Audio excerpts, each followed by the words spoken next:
the 15 faculties at Universitas Andalas. Faculty of Art.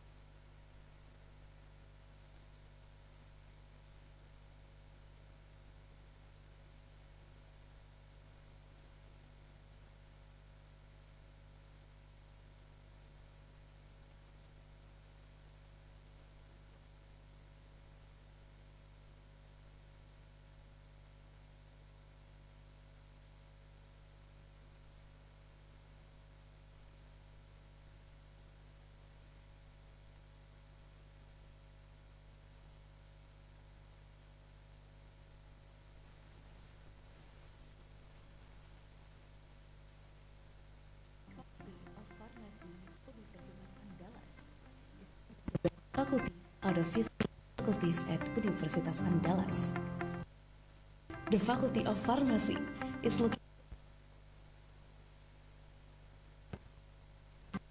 providing comfortable atmosphere for learning and developing science.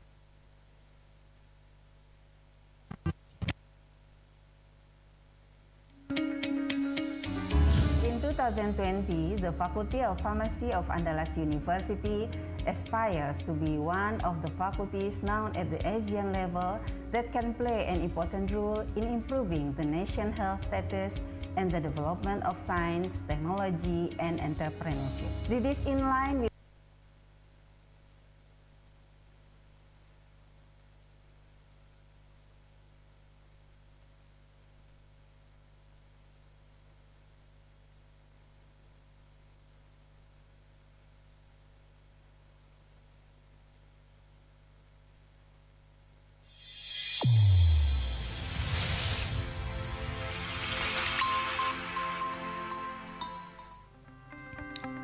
Faculty of Pharmacy Universitas Andalas is one of the best faculties out of 15 faculties at Universitas Andalas.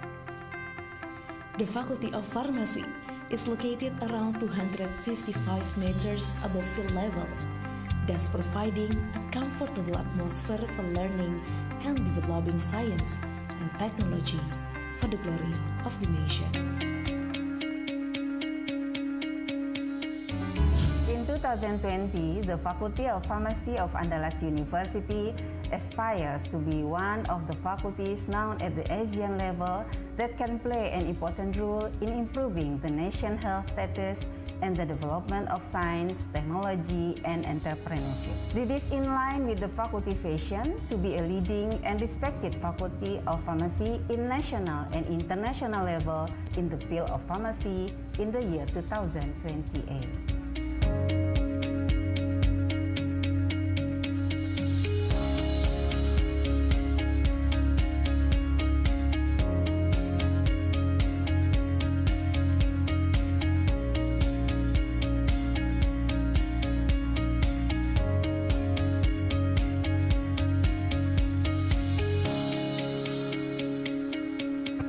Faculty of Pharmacy was established in 2008, which is the milestone of the long history of pharmacy study program established in 1964 under Faculty Exact Science and Natural Science.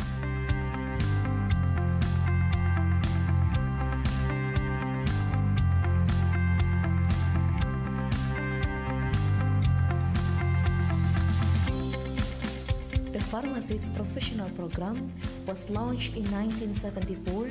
Master program in pharmacy began in 2003, and at the end of 2018, doctoral program in pharmacy was opened. Student-centered learning approach is implemented in teaching a learning process that places students as the center of the learning process. Students take responsibility and initiative to recognize learning needs supported by lecturers as learning facilitators.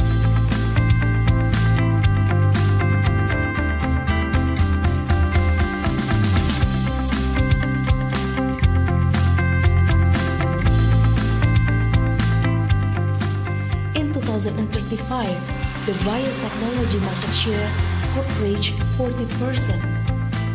For this reason, the Faculty of Pharmacy collaborates with partners from Korea to develop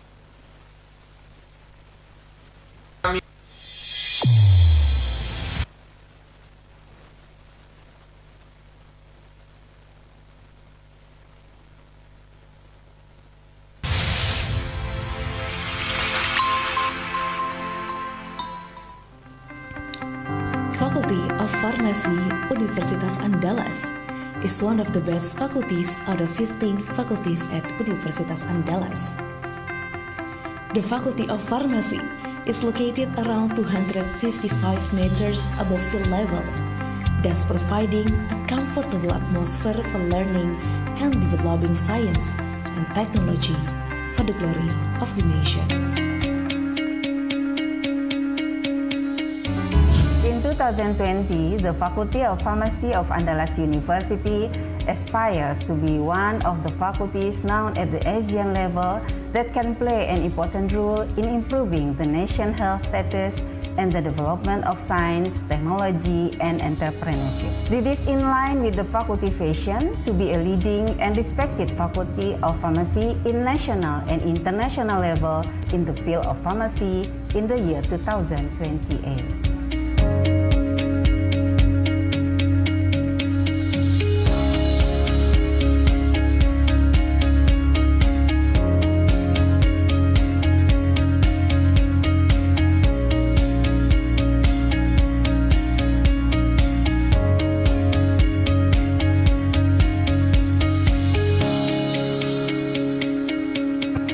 Faculty of Pharmacy was established in 2008, which is the milestone of the long history of pharmacy study program established in 1964 under Faculty Exact Science and Natural Science.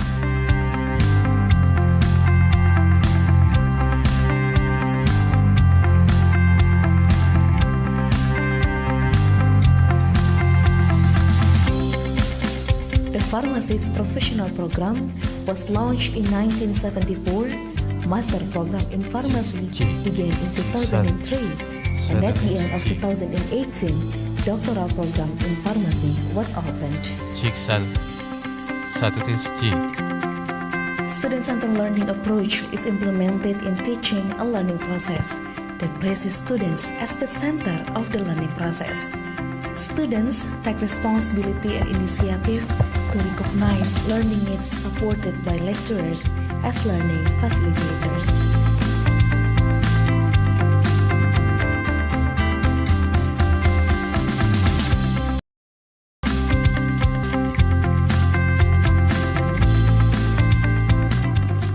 In 2035, the biotechnology market share could reach 40%. For this reason, the Faculty of Pharmacy collaborates with partners from Korea to develop biotechnology. Kami Fakultas Farmasi menyelenggarakan pendidikan dan penelitian kefarmasian yang bermutu untuk meningkatkan derajat kesehatan masyarakat demi kejayaan bangsa. In accordance with the mission of the faculty to conduct quality education and research in the field of natural products development.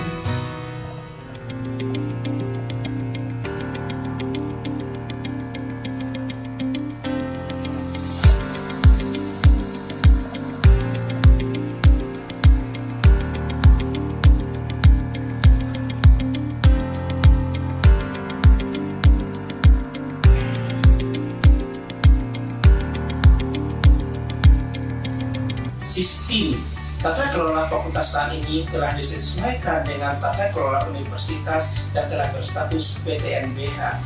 Fakultas berusaha untuk meningkatkan manajemen organisasi dengan menggunakan sistem informasi yang terintegrasi dalam berbagai hal.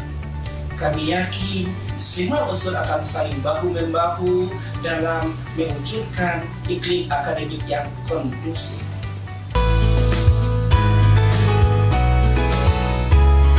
With the mission of the faculty Ladies and gentlemen, to conduct quality education and research in the field of natural products development.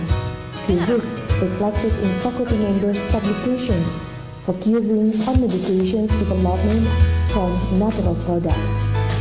The research has been disseminated and published in various academic forums and journals.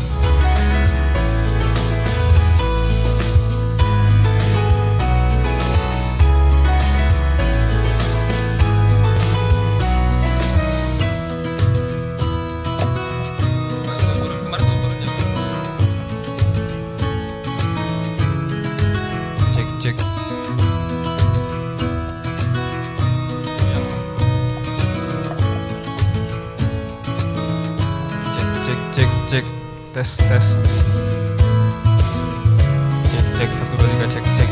Assalamualaikum warahmatullahi wabarakatuh. Waktu saya kecil, saya penasaran bagaimana obat yang dalam ukuran kecil dapat Cek. menyembuhkan penyakit seseorang.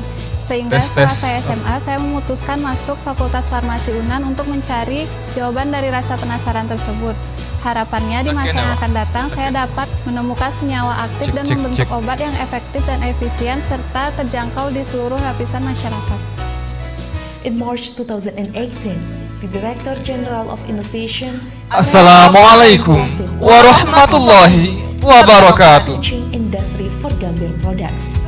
This is an appreciation of the government for research and development that has been carried out by Universitas Andalas. Faculty of Pharmacy has adequate facilities and infrastructure to support education, research, and community service activities.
Cek.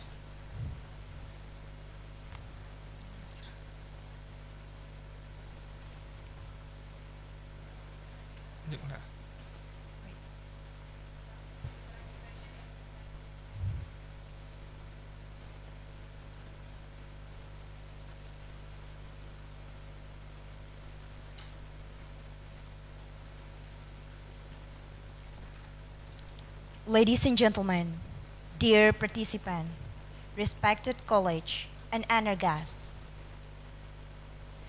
we warmly welcome you to the International Conference on Contemporary Science and Clinical Pharmacy, ICCSCP 2023.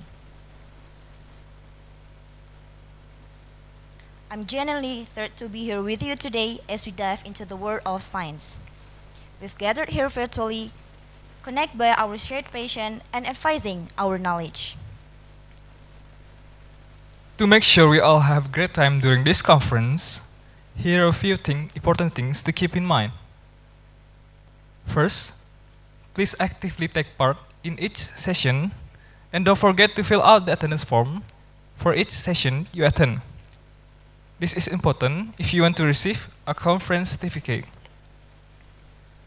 Second, our conference runs for 2 days, starting today until tomorrow. We hope you can be part of this journey for both days. Third, since we're meeting virtually, it's essential to have a good internet connection. Also, find a quiet and comfortable spot for your virtual participation. Fourth, to our oral presenters, please kindly rename your display name with your abstract code followed with your full name. For other participants, please rename it with your institution followed by your full name. Fifth, our exciting opening ceremony is just about to begin. We have some fantastic keynote speakers in discussions lined up. In closing, we want to express our gratitude to all of you for being a part of this special gathering. Together, we will explore the latest development in science and clinical pharmacy, collaborate, and set the stage for the future breakthroughs.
Bismillahirrahmanirrahim. Assalamualaikum warahmatullahi wabarakatuh. Good morning, ladies and gentlemen. Welcome to the International Conference on Contemporary Science and Clinical Pharmacy, ICCSCP 2023, with the theme An Integrative Discovery, Development, and Awareness of Halal and Healthy Pharmaceutical, Cosmetic, Food Product, and Care. I'm Shaula Alkhansa, And I am Muhammad Iqbal from the Faculty of Pharmacy, Universitas Andalas, as your Master of Ceremony for the conference.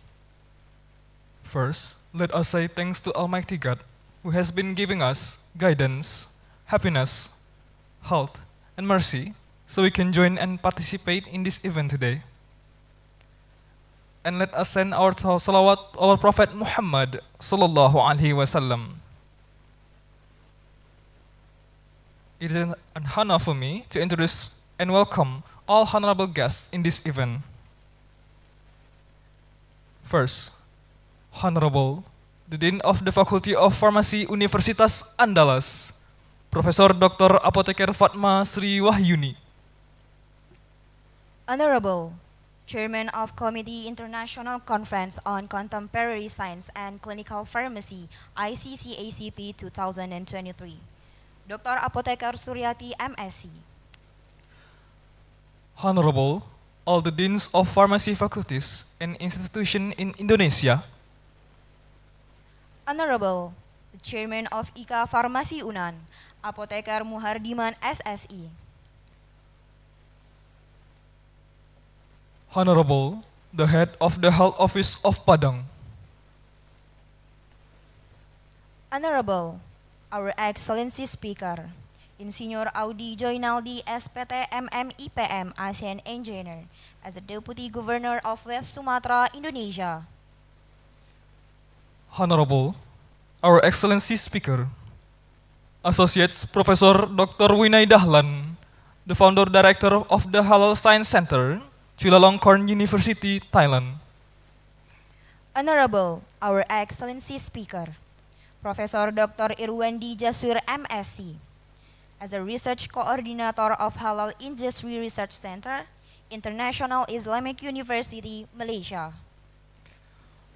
Honorable, our Excellency Speaker, Professor Dr. Erizal Zaini MSc, from Faculty of Pharmacy, Universitas Andalas. Honorable, our Excellency Speaker, Professor Hiroshi Kanzaki, PhD, as a Natural Product Discovery Researcher, Okayama University, Japan. Honorable, our Excellency Speaker, Associate Professor Dr. Muhammad Rupaning Sulong, Halalan Toyiban Research Center, University Islam Sultan Arif Ali, Brunei Darussalam. Honorable, our Excellency Speaker, Professor Dr. Dr. Apoteker Susi Ari Kristina S. from MKes, from Faculty of Pharmacy, Universitas Gajah Mada. Honorable, our Excellency Invited Speaker, Professor Apoteker Taufik Rusdiana MSc PhD from Faculty of Pharmacy, Universitas Pajajaran. Honorable, our Excellency Invited Speaker, Associate Professor Dr. Betania Kartika MA from International Institute for Halal Research and Training, International Islamic University, Malaysia. Honorable, our Excellency Invited Speaker, Dr. Fadurena Jamaluddin, the Head of Biological Researches Programs, Natural Product Division, Forest Research Institute, Malaysia. Honorable, our Excellency Invited Speaker, Professor Dr. Apoteker Marlina MS from Faculty of Pharmacy, Universitas Andalas. Honorable, our Excellency Invited Speaker, Professor Dr. Apoteker Heni Lucida from the Faculty of Pharmacy, Universitas Andalas. Honorable, our Excellency Invited Speaker, Dr. Apoteker Yeli Octavia Sari from Faculty of Pharmacy, Universitas Andalas. Honorable, our Excellency Invited Speaker, Dr. Apoteker Nova Shafni, M.Pharm, from Faculty of Pharmacy, Universitas Andalas.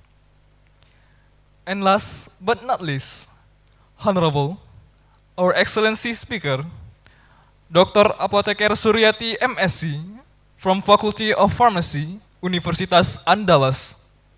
And especially for all participants who have been joining us in this special event. International Conference on Contemporary Science and Clinical Pharmacy, ICCSCP 2023, is an annual international conference organized by the Faculty of Pharmacy, Universitas Andalas. This year, the fourth conference consists of 8 plenary lectures from our 8 outstanding keynote speakers and 2 parallel sessions for our honorable invited speakers and oral presenters in pharmacy and halal-related areas. The theme of 2023 ICCSCP is an integrative discovery, development, and awareness of halal and healthy pharmaceutical, cosmetics, food products, and care. Over these 2 days, this conference will provide a great opportunity for participants to share knowledge, research findings, and experiences related with pharmacy, health, and halal research. As such, this conference will feature presentations by international and national expert speakers. Excellencies, distinguished guests, participants, ladies and gentlemen. On this day 1 of the conference, we have several agendas as shown on the screen, including 1 session of plenary lectures and 1 session of parallel oral presentation.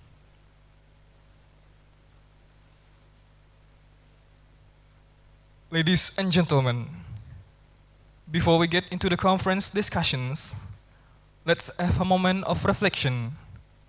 We'll now listen to the verses from Holy Quran, which offer timeless wisdom and inspiration. Rivaldi Harfian Tamal will recite these verses, bringing a sense of unity and blessings to our event. Let us embrace this opportunity to find inspiration in its teaching as we embark on our journey of sharing knowledge.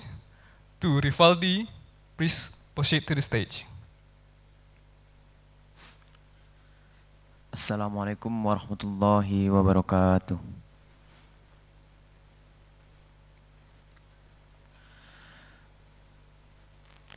أعوذ بالله من الشيطان الرجيم.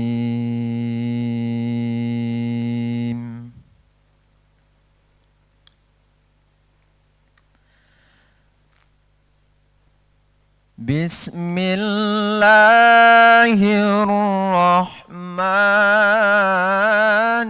الرحيم.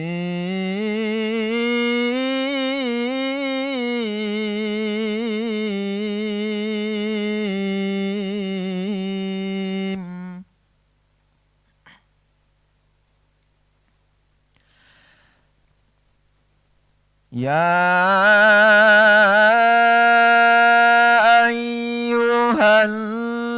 الذين آمنوا إذا قيل لكم تفسحوا في المجالس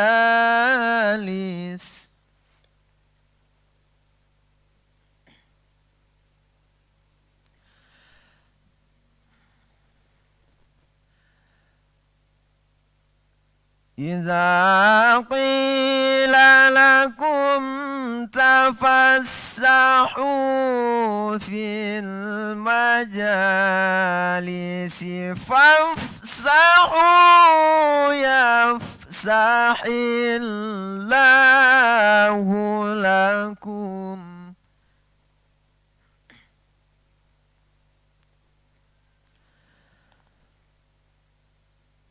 وإذا قيل انشزوا فانشزوا يرفع الله الذين آمنوا منكم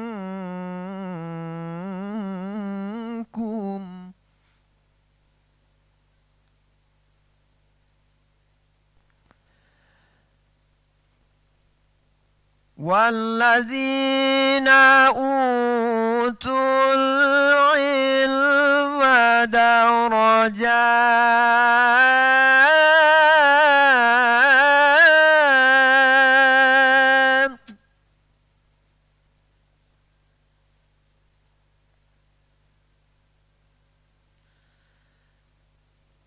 والله بما تعملون خبير.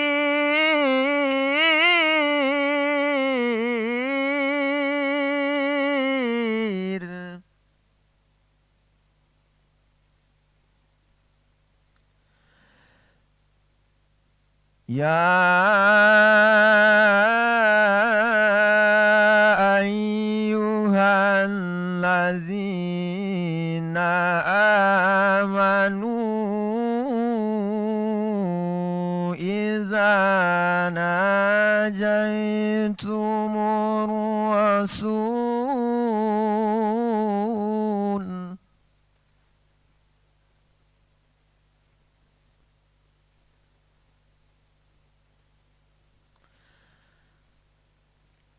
فقدموا بين يدي نجواكم صدقة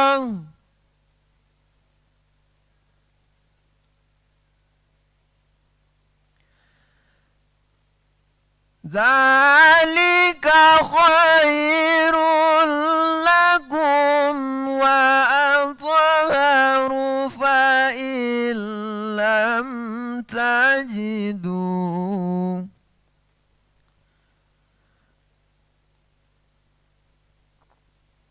فإن لم تجدوا فإن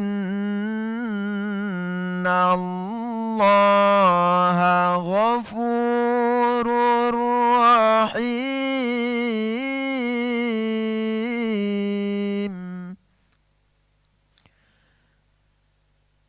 فإن لم تجدوا فإن الله غفور رحيم.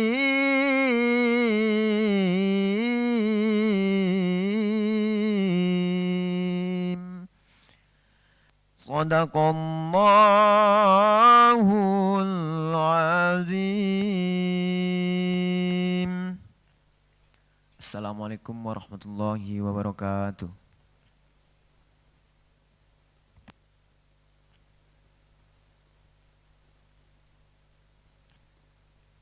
Excellencies, distinguished guests, participants, ladies and gentlemen. To begin our activity today, let us move to the next agenda, that is opening dua, in order that our event runs smoothly. Opening dua will be led by Tariq Islami. To Tariq, the stage is yours.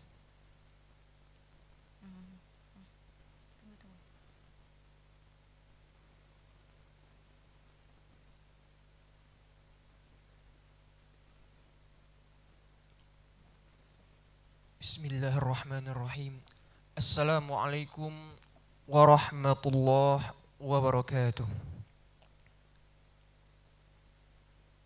Ladies and gentlemen, before praying, let us bow our head for a moment.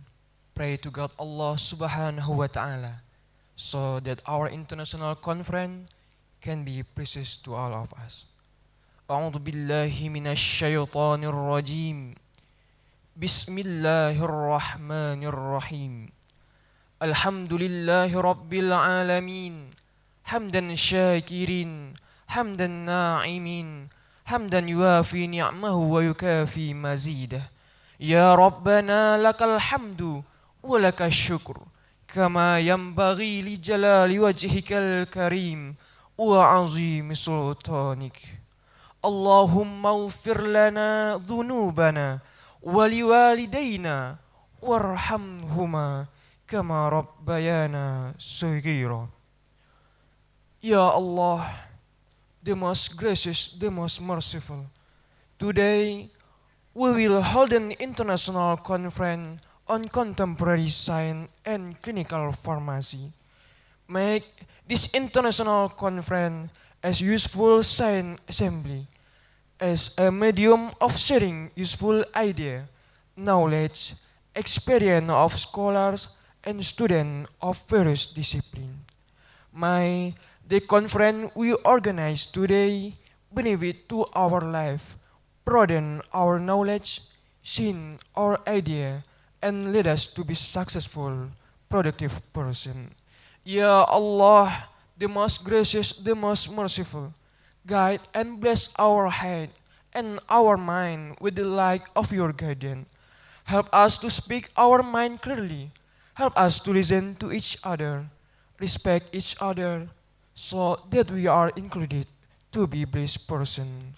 ربنا تقبل منا إنك أنت السميع العليم وتب علينا يا الله إنك أنت التواب الرحيم ربنا ظلمنا أنفسنا وإن لم تغفر لنا وترحمنا لنكونن من الخاسرين اللهم انصرنا إخواننا من المسلمين في فلسطين اللهم انصرنا إخواننا من المسلمين في فلسطين اللهم انصرنا إخواننا من المسلمين في فلسطين ربنا آتنا في الدنيا حسنة وفي الآخرة حسنة وقنا عذاب النار سبحان ربك رب العزة عما يصفون والسلام على المرسلين والحمد لله رب العالمين السلام عليكم ورحمة الله وبركاته.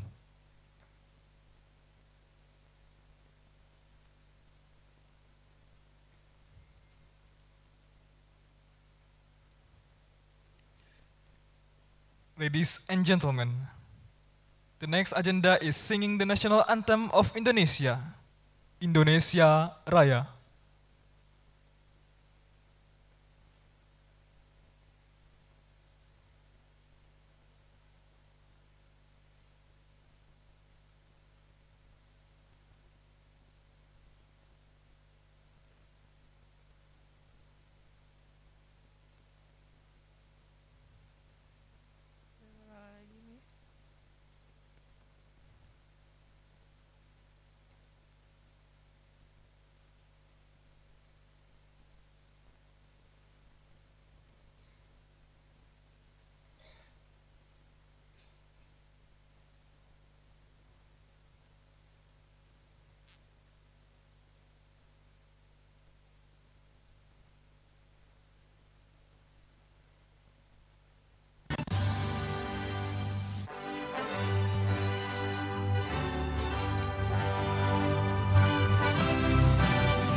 Excellencies, distinguished guests, participants, ladies and gentlemen.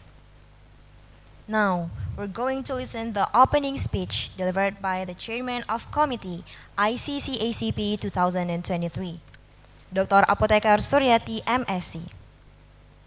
Ladies and gentlemen, please welcome Dr. Apoteker Suryati, MSc.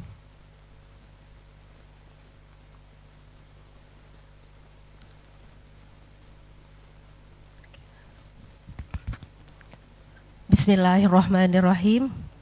His Excellency of Deputy Governor West Sumatra Province, Dean Faculty of Pharmacy Universitas Andalas, Chairman of Pharmacy Alumni Universitas Andalas, Head of Health District West Sumatra Province, and distinguished speakers and participants. Assalamualaikum warahmatullahi wabarakatuh.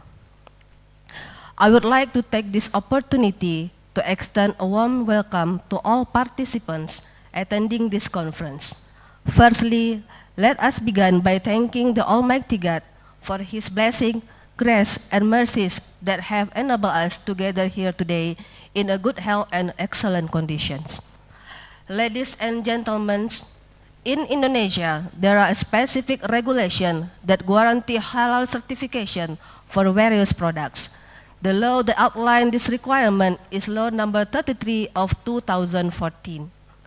The Minister of Religion of the Republic Indonesia, Decision Number 9 Act 2 of 2019, set the standards for halal certification services. This law mandates that food and beverages items, cosmetics, medicine, genetically engineered products, biological products, chemical products, and consumer goods used or exploited by the public must be halal certified. Pharmacists who possess medical knowledge are responsible for raising public awareness about the halalness of pharmaceutical products. They must also provide information about the legitimacy of halal certifications for food products, cosmetic, and medicine to guarantee Muslim life and ensure peace of mind for those who use halal products. Distinguished speakers, ladies and gentlemen, the international seminar is attended by 147 oral presenters and more than 200 participants from 5 countries. We also received more than 90 full articles submitting in this ICCSCP 2023. We were delighted with the public response to our conference. We want to express our gratitude to all keynote speakers and invited speakers for joining us today to share advanced knowledge and expertise in these scientific events. We would also like to thank the International Journal of Applied Pharmaceutics and Journal Science and Pharmacy Clinics for collaborating in this international seminar. Furthermore, we also thank Persatuan Saintis Farmasi Indonesia for their role as an external reviewers. We thank Director of Universitas Andalas for their collaboration in this conference. Additionally, we express our deep appreciations to the member of the organizing committee for their excellent teamwork and great effort in bringing success to this conference. Lastly, on behalf of the conference committee, we apologize for any unintentional inconvenience you may have experienced during this 2 days conference. Finally, we hope all participants enjoy this conference and gain valuable knowledge. Thank you very much. Wassalamualaikum warahmatullahi wabarakatuh.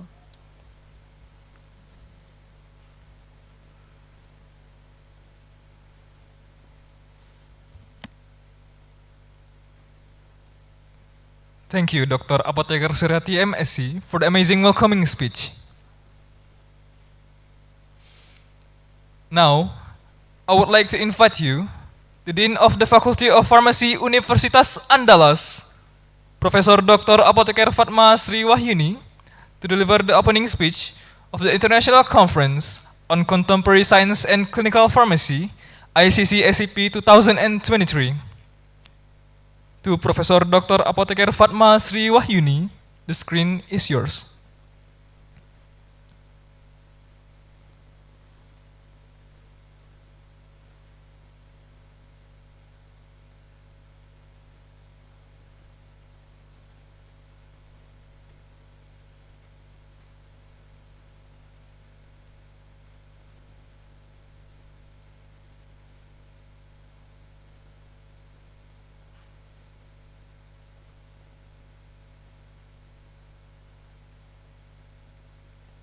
Yeah, thank you, host. Bismillahirrahmanirrahim. His Excellency of Deputy Governor West Sumatra Province, Chairman of Organizing Committee ICCSCP 2023, Chairman of Pharmacy Alumni Universitas Andalas, Head of Health District West Sumatra Province, distinguished speakers and participants. Assalamualaikum warahmatullahi wabarakatuh.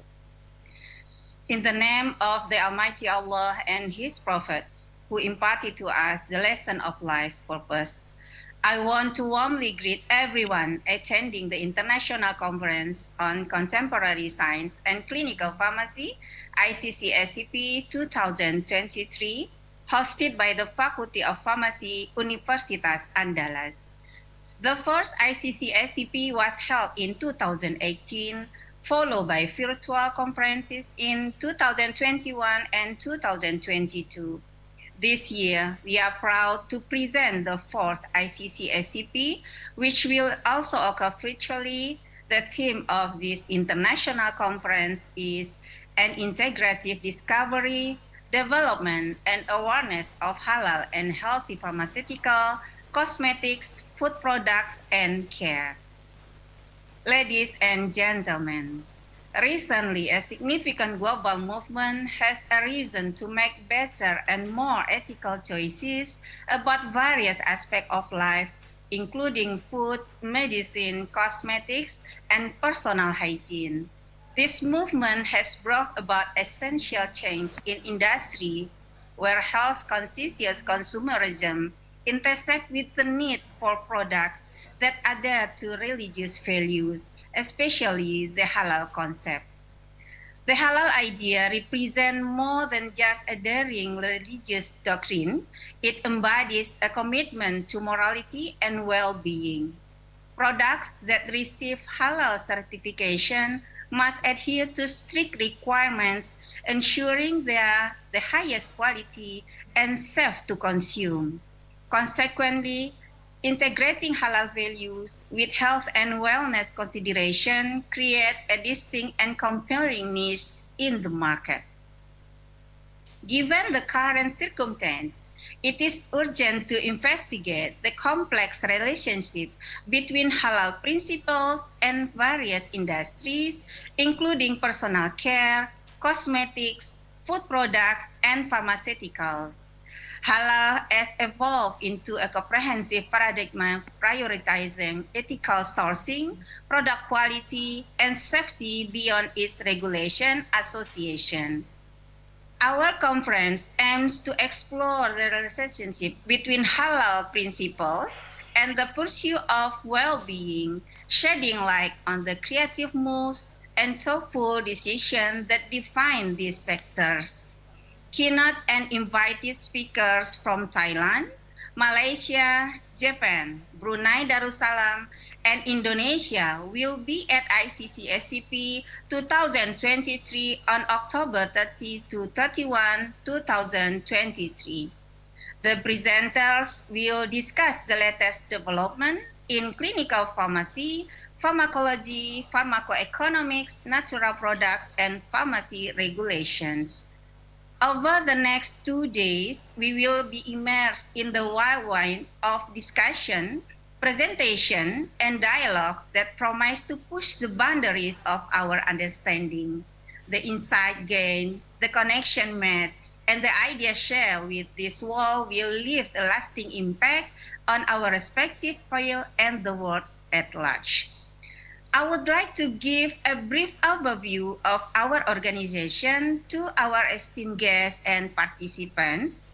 The Department of Pharmacy, Faculty of Mathematics and Natural Sciences has a long history and play a crucial role in establishing a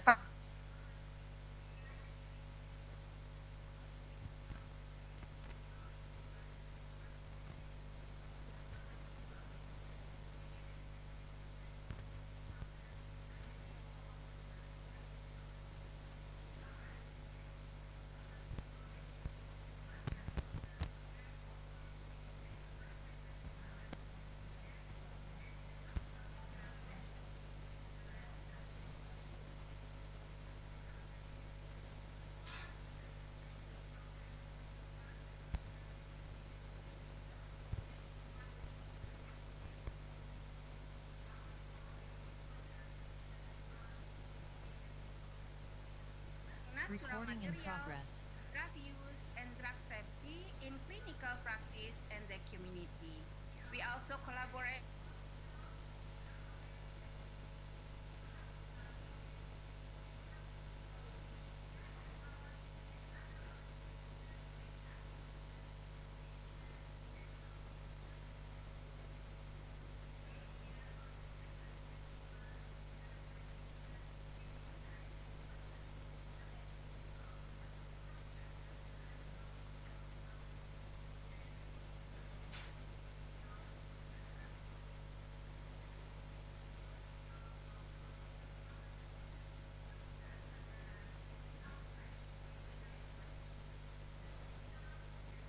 Recording in progress. ICCSCP 2023.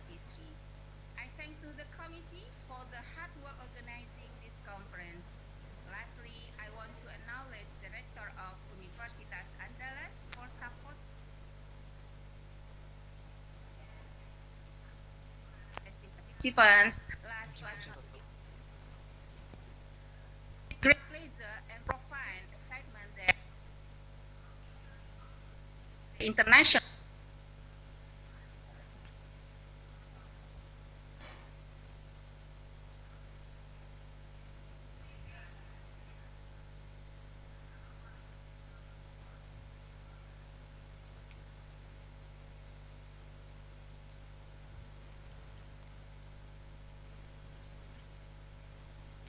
Thank you, Professor Dr. Apoteker Fatma Sri Wahyuni, for the welcoming speech.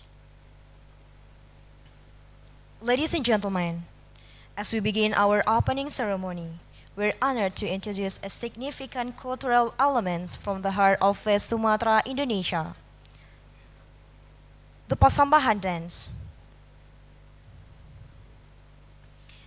This traditional dance is more than just a series of graceful movement. It embodies the deep-rooted traditions, value, rich heritage of the Minangkabau people. The Pasambahan dance tells a story of unity, harmony, and respect for nature.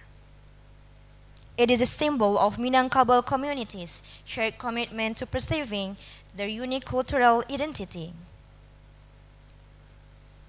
Through its intricate choreography, the Pasambahan dance reflects the grace and the beauty of the Minangkabau culture. It celebrates the profound connection between the people and the environment, a connection that has endured for generations. As we enjoy this mesmerizing performance, let us not only appreciate its visual splendor, but also take a moment to reflect on the significance of cultural preservation and the timeless traditions that continue to inspire us today. Let us watch together the Pasambahan dance by pharmacy students of Universitas Andalas.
Dari Japun hendak ke Japun, Cino mamue pecah bala. Ampun baribu kali ampun. Ampunkan ambo dininya ambo nan gadang basa batuah. Buruang sinura, buruang sinuri, menari-nari ateh pamata. Siriah galak pinang menari, mancaliak tuan nan alah datang. Anau kaciak sagonyo rape, rape nan tolong dirundukkan, rundukkan ba'a ke dalam banda. Kami kaciak jolong nan dape, dape nan tolong ditunjukkan, tunjukkan ba'a kanan bana. Tambilang di rumpun lanse, tasi siap di ruang lantai. Kami bilang sado nan dape, nan tingga untuk orang pandai. Apalah nan menjadi adai di nagari, Siriah baca biak pinang bagatok, timbakau bacucu kapuah babasah. Siriah secabiak lah minta dimakan, pinang sagatok lah minta dikunyah. Ikolah Siriah dalam carano, tandonyo kita berputih hati. Etanlah ambo punyo sambah, Jawa salam kami sudahi.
Dear participants, we kindly ask you to wait briefly as we prepare for the upcoming plenary session 1. The session will commence promptly at 9 a.m. West Indonesian time, and we look forward to your active participation.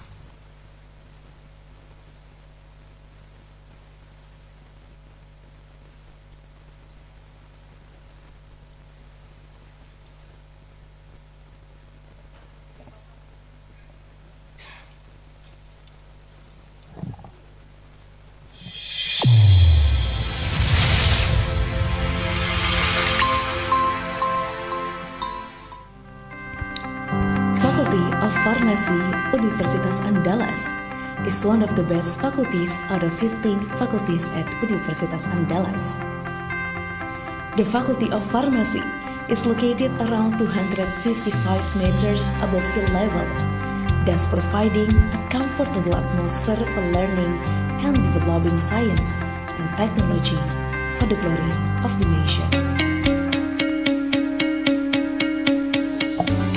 In 2020, the Faculty of Pharmacy of Andalas University aspires to be one of the faculties known at the Asian level that can play an important role in improving the nation's health status and the development of science, technology, and entrepreneurship. This is in line with the faculty vision to be a leading and respected faculty of pharmacy in national and international level in the field of pharmacy in the year 2028.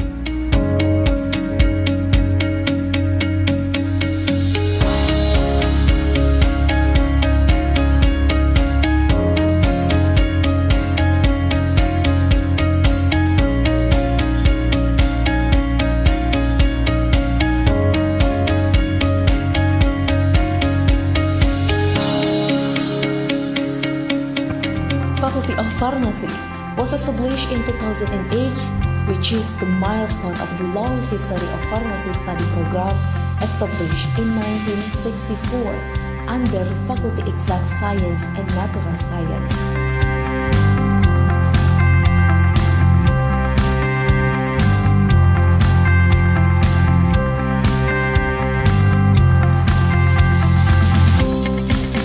The pharmacist professional program was launched in 1974. Master program in pharmacy began in 2003, and at the end of 2018, doctoral program in pharmacy was opened. Student-centered learning approach is implemented in teaching and learning process that places students as the center of the learning process. Students take responsibility and initiative to recognize learning needs supported by lecturers as learning facilitators.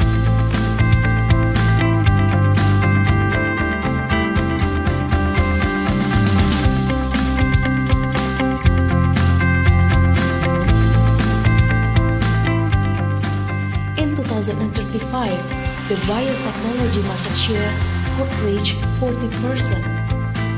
For this reason, the Faculty of Pharmacy collaborates with partners from Korea to develop biotechnology.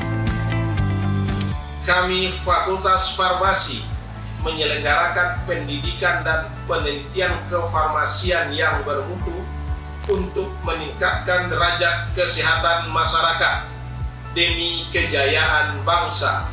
In accordance with the mission of the faculty to conduct quality education and research in the field of natural products development.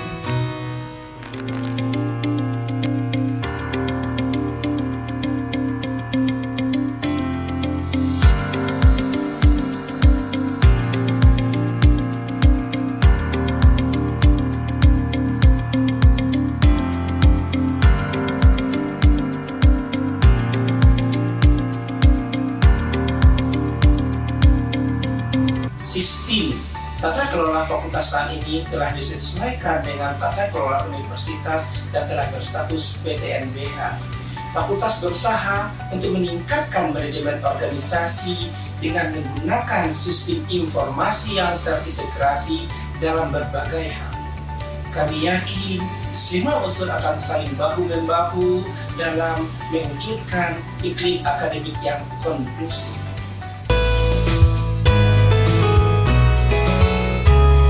Accordance with the mission of the faculty to conduct quality education and research in the field of natural products development. This is reflected in faculty members' publications focusing on medications development from natural products. The research has been disseminated and published in various academic forums and journals.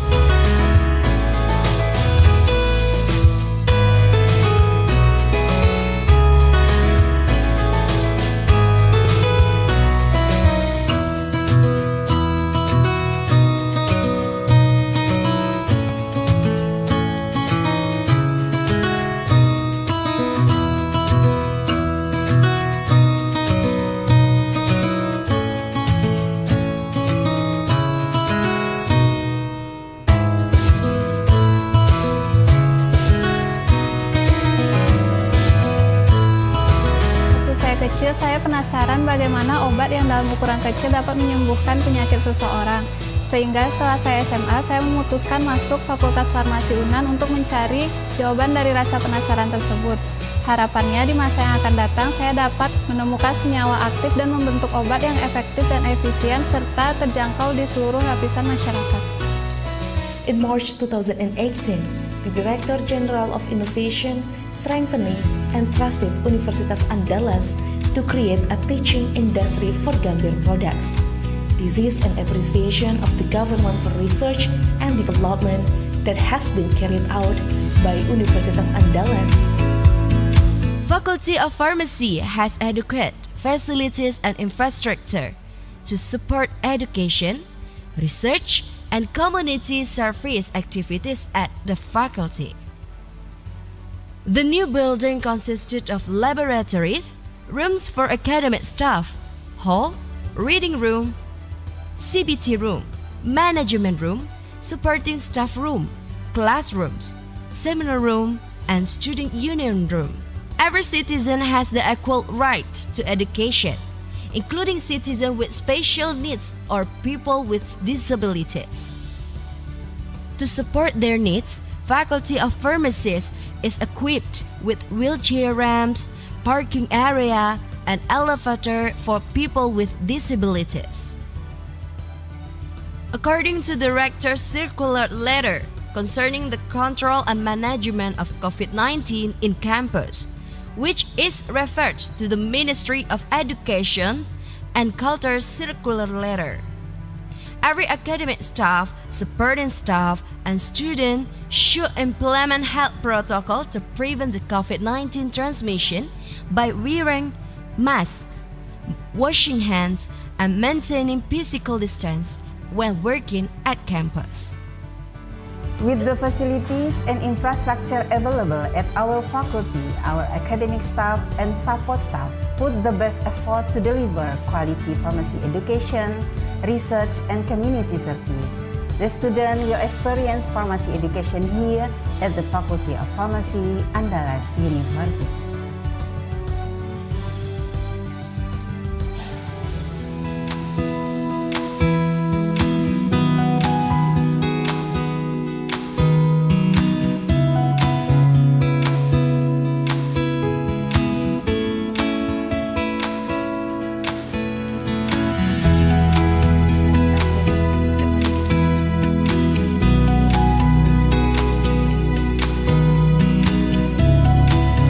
In 2020, the Faculty of Pharmacy of Universitas Andalas aims to be one of the faculties known at the ASEAN level that can play an effective role in improving the nation's health status and leading in development of science and technology and entrepreneurship that produces graduates who are able to create the job opportunities in pharmacy-related business, which eventually results in qualified and competent pharmacists. Untuk kejayaan bangsa. Untuk kejayaan bangsa.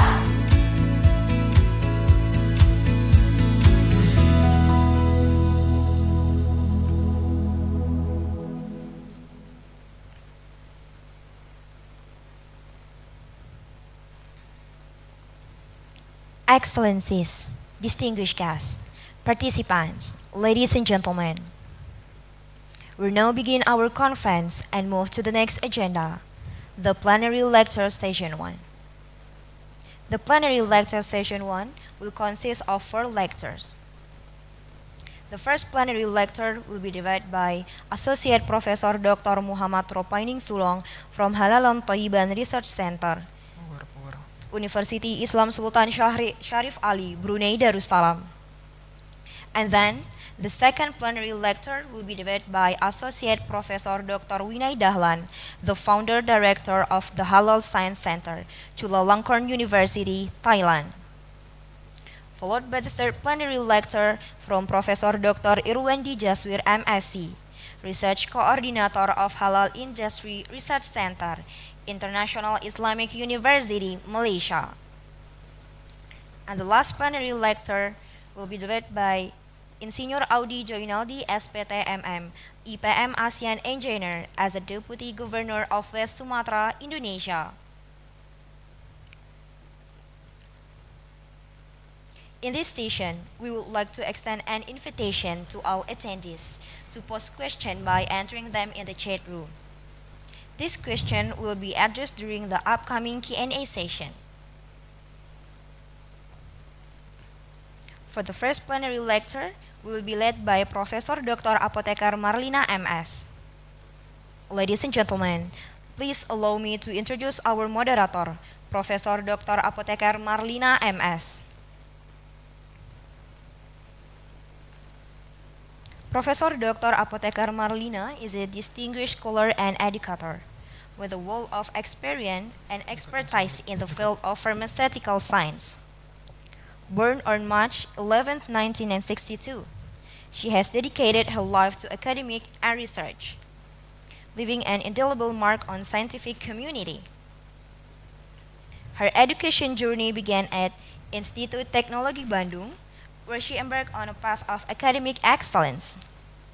Over the course of 6 years, from 1986 to 1992, she obtained her bachelor degree, professional degree as a pharmacist, and magister degree, solidifying her knowledge base and passion for pharmaceutical chemistry. These formative years laid the foundation for illustrious her career. In her quest for advising knowledge, Professor Dr. Apoteker Marlina pursued a doctoral degree in Universitas Putra Malaysia (UPM) and successfully completed her study in 2007.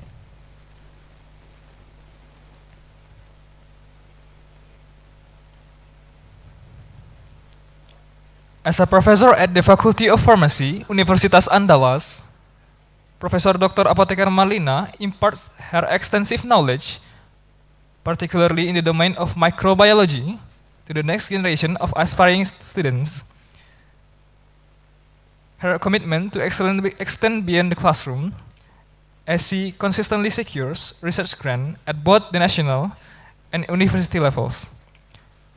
Over the past decade, her research interests have evolved, focusing on serotonin and stem cell research, leading to numerous publications in prestigious international national journals, as well as the successful filing of several patents. Professor Dr. Apoteker Marlina is not only an accomplished researcher, but also an active participant in academic community. She frequently engages in scientific seminars and workshops, where she shares her expertise and collaborates with peers and students. Moreover, her leadership within Universitas Andalas is evident, as she currently serves as the chairman of Professor Board and the head of the Magister of Biotechnology Study Program, contributing to the development of the university's academic landscape. Without any further ado, I would like to invite Professor Dr. Apoteker Marlina to be on the screen to guide the plenary lecture station 1. To Professor Marlina, the screen is yours.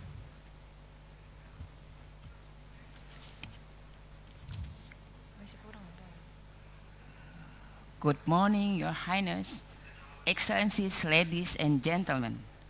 Welcome to International Conference on Contemporary Science and Clinical Pharmacy 2033 with the topic "An Integrative Discovery, Development and Awareness of Halal and Healthy Pharmaceutical Cosmetics, Food Drugs and Care." I'm Marlina. It's my pleasure to be a moderator for plenary session on this conference. First of all, let's ask thanks to the Almighty Allah Subhanahu wa Ta'ala. Because of His blessing, we are able to attend in this conference. Don't forget salawat and greeting for our Prophet Muhammad Sallallahu Alaihi Wasallam, who taught the people goodness. Assalamualaikum warahmatullahi wabarakatuh. Secondly, I'd like to thank for Master of Ceremony and the committee who has given me an opportunity to speak in the front of you all. Ladies and gentlemen, I'd like to give you an overview of what will be heard the discussion today. As the first keynote speakers today, from Associate Professor Dr. Muhammad Ropaning Sulong from Brunei Darussalam. I'd like to inform about the curriculum vitae.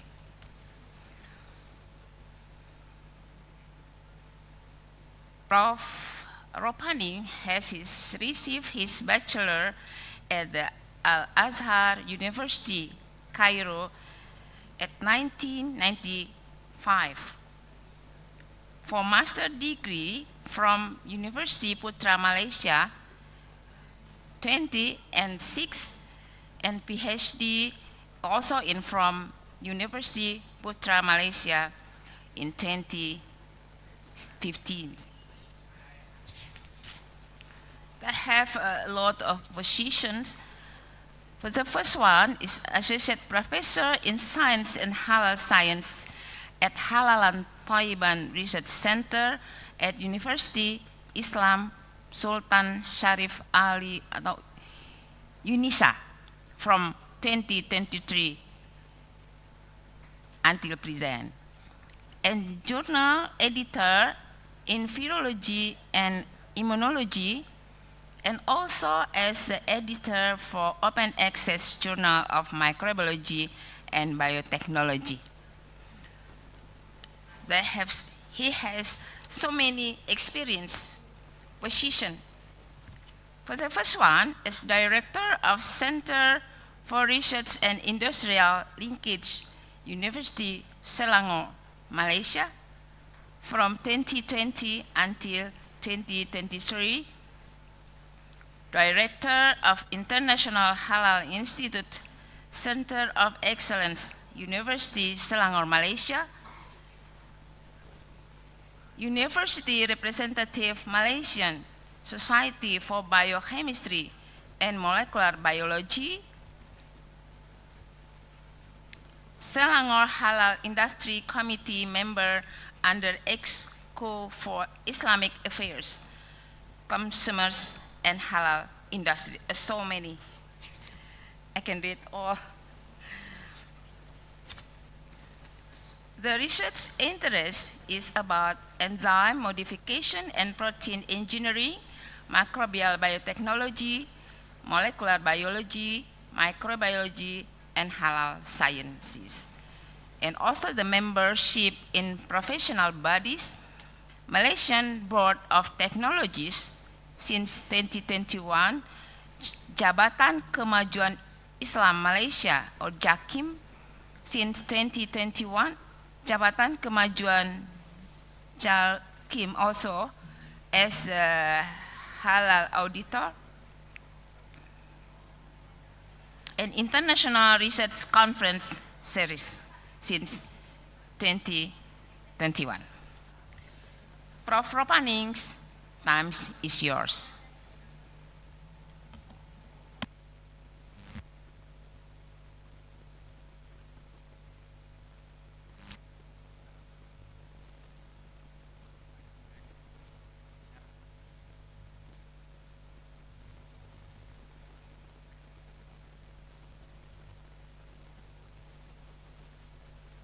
Salatu wassalam ala al-anbiya.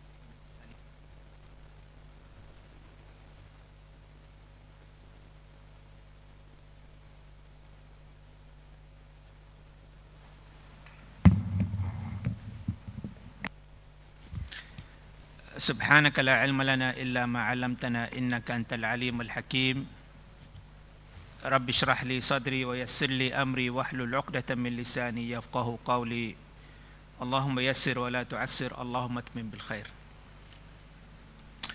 First of all, before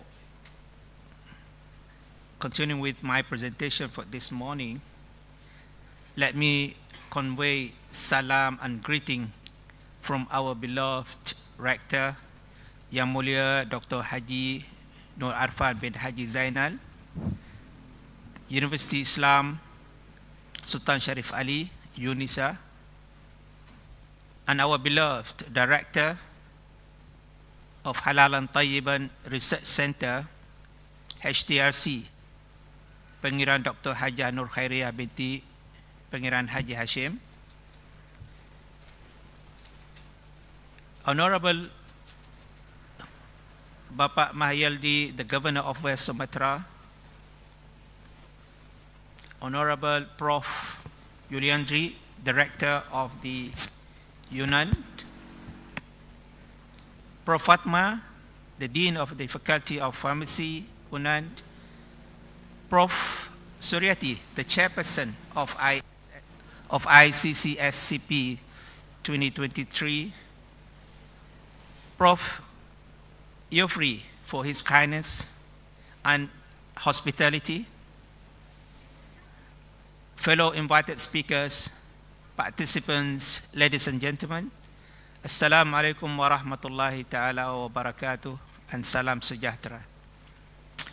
It is my glad to be here this morning to present or sharing some of knowledge regarding the topic microbial bioprocess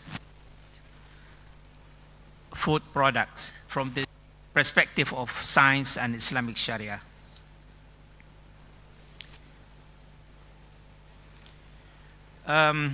Before I start presentation, let's just have a look on this presentation outline. I will be talking on 3 parts. Firstly, starting with this overview on the bioprocess, followed by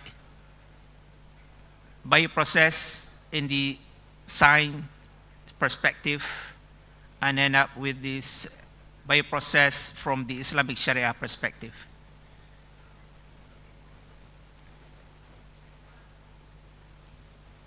Okay, first start with this overview on the bioprocess. Bioprocess is simply defined as the use of biological agents to produce or to transfer or to preserve food. So bioprocess encompasses various techniques, including enzymatic reactions, bioconversions, and fermentation. For example, as shown in a figure on my right hand, how the pasta is made using bioprocess approach, which involving some of the microbial agents.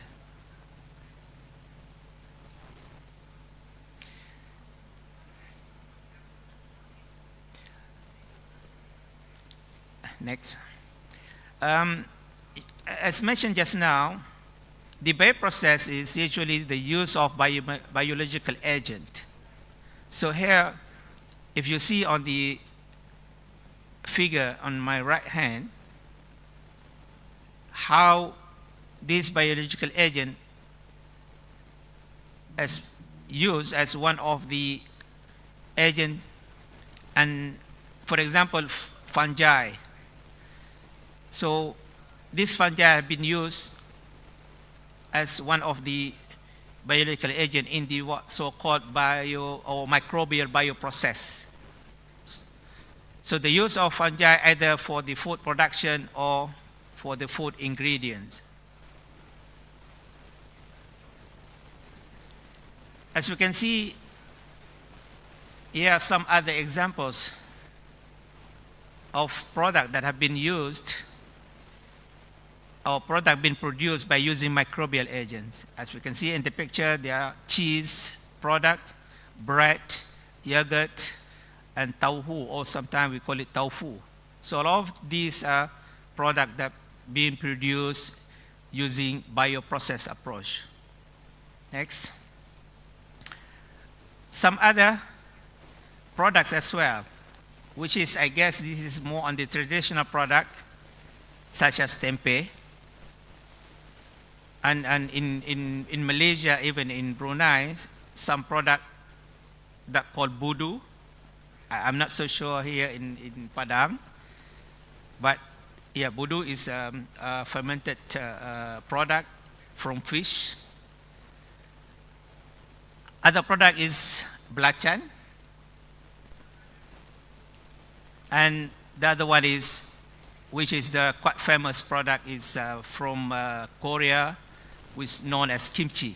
So all of these products are usually produced throughout the process of what we call it bioprocess. And lately, there are so many other products as well in the market. One of the product known as kombucha. Yeah?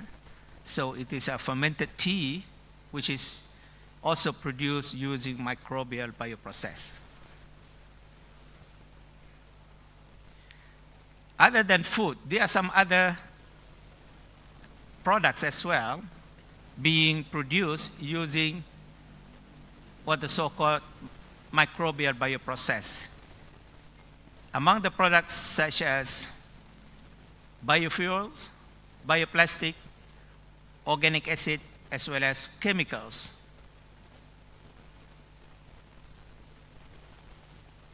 So let us see what the science say about this bioprocess. As we can see in the figure, next please. As we can see in this figure, how yeasts are used and being bioengineered to produce what the so-called microbial 3D printed food. So this is might be in the what we call it the future food to be produced using some of microbial agent. And this product known as 3D printed product.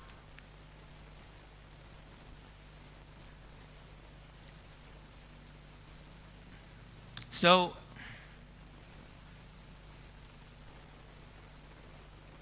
what is it?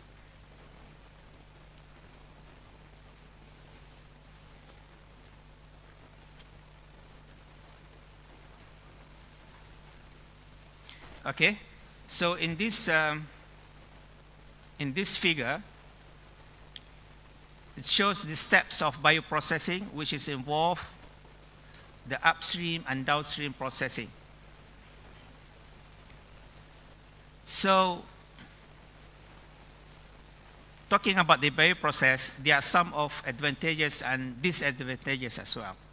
So if we see from the advantageous part of the bioprocess is, next please. So here are some of the advantages of bioprocess-based product, such as sustainability. Since the product of bioprocess is biodegradable nature of the product, other advantages is the product is few impurities, which means there are few adverse effects, especially when it involved in the pharmaceutical product. Other than that, bioprocess is also cost effectiveness, where some of agriculture waste are utilized as a source or ingredient in the production. And lastly, it is flexibility. Bioprocess can be modified and optimized to respond to the changing in the market. So whatever there are need from the market, so the process can be modified and can be changed into a new product accordingly to what the market demand. But at the same time, some reported about the disadvantage of the bioprocess also being highlighted here. Among others, bioprocess-based product, it could be expensive. It could be expensive due to the need for the special equipment.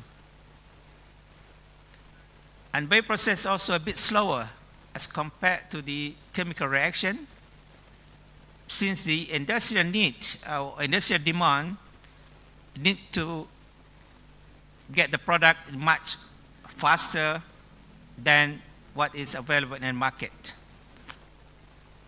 Apart from that also, disadvantage of bioprocess-based product is the issues of contamination, because using of microbial agent, there are cases where the contamination issues is being highlighted. And lastly, issues on the ethical issues, where regarding the process of genetic modification involved in the production of this so-called bioprocess-based product. Let's move to the last part of the presentation for today, which is bioprocess from the Islamic Sharia perspective. We see how the Islam say about this bioprocess.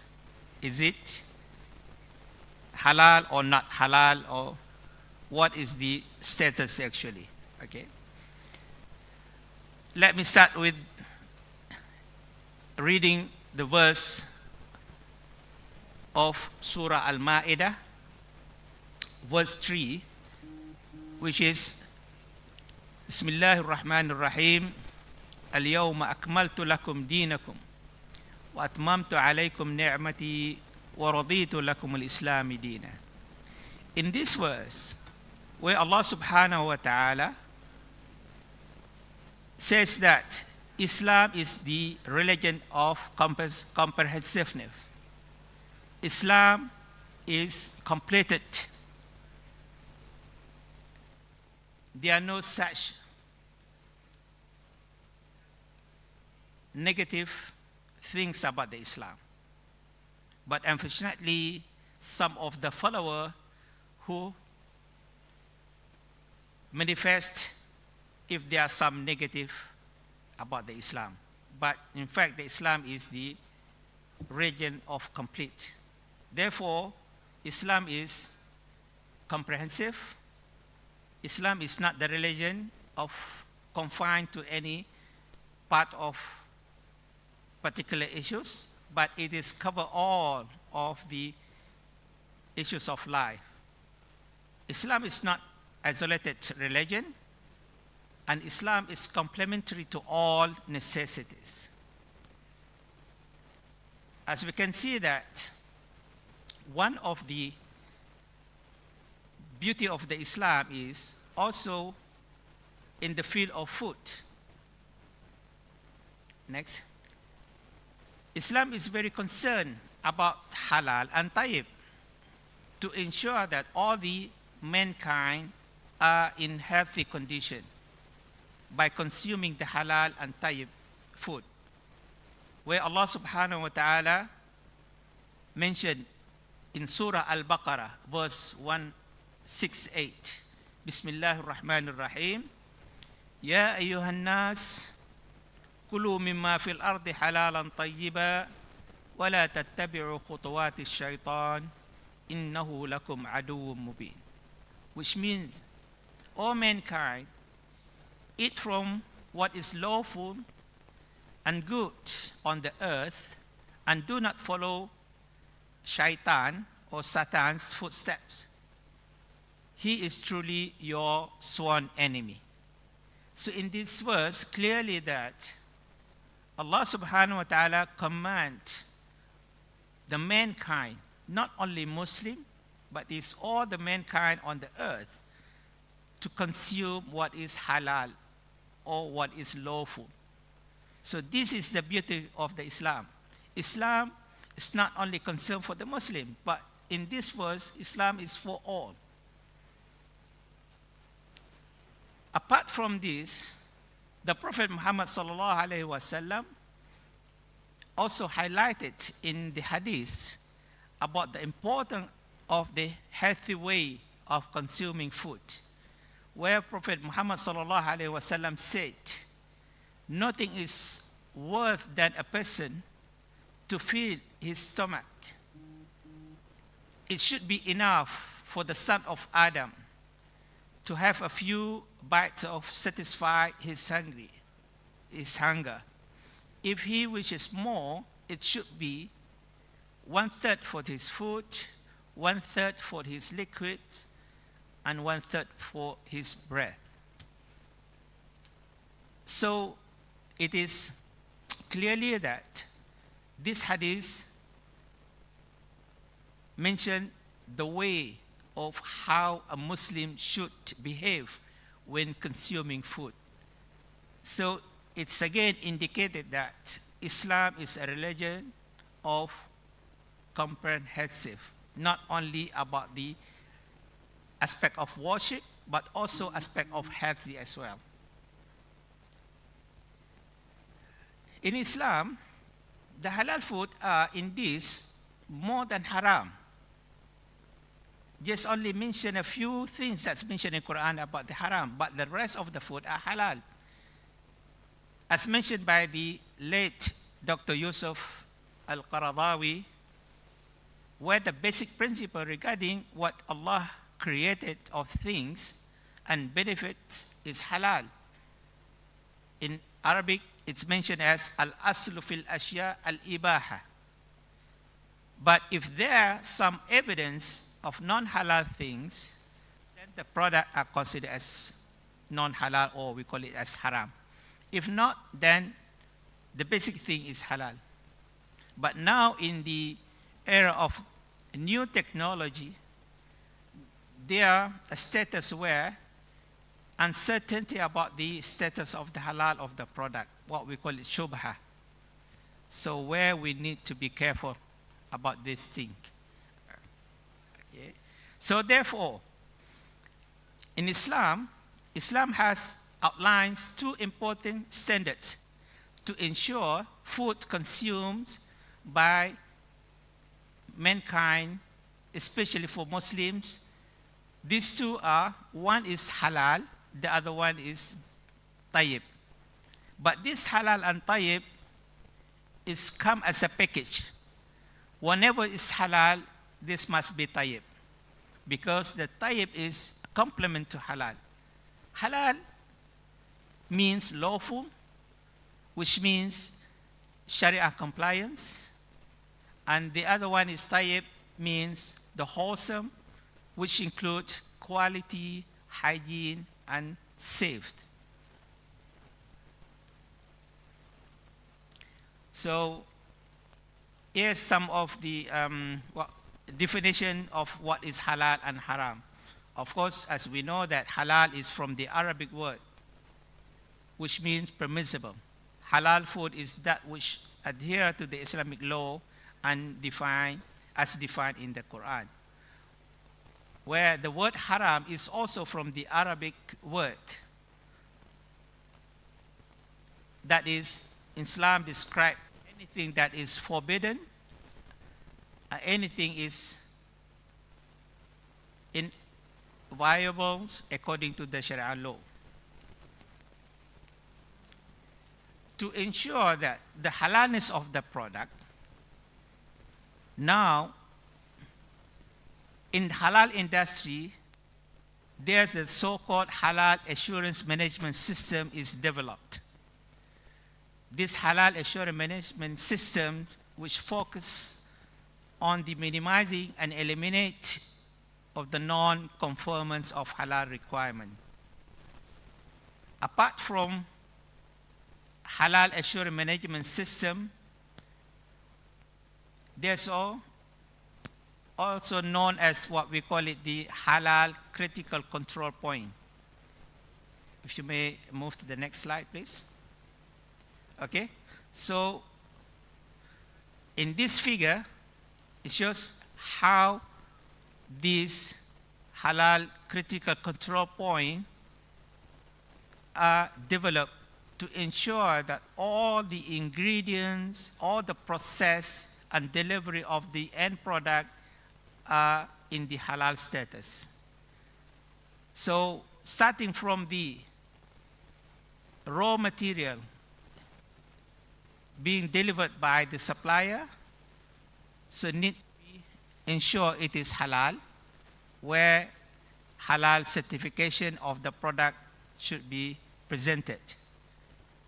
And moving to the process, equipment used and raw materials and the ingredient used in the production also must be halal. End up with the delivery, or we call it as logistic, also to ensure that the transportation and storage of the end product must be comply with the halal, or we call it the Sharia. Next. Here there are some other examples we can see in this figure. This diagram showing the steps of how the halal assurance system is used in order to ensure all the steps involved in the production of the product are compliant to the Sharia and it is halal. Beside halal assurance system, within the halal assurance system, there's the so-called internal halal committee, or we call it IHC. So the halal internal committee, or the internal halal committee, to ensure that all the process are compliant with halal Sharia, or comply with the Sharia, or comply with the halal. So in this halal committee, there must be 2 Muslims, at least 2 Muslims, as what we call it halal executive or halal supervisor, to ensure that this supervisor or halal executive to monitor all the process of product during the productions, starting from the receiving all the materials and up with delivery of the product.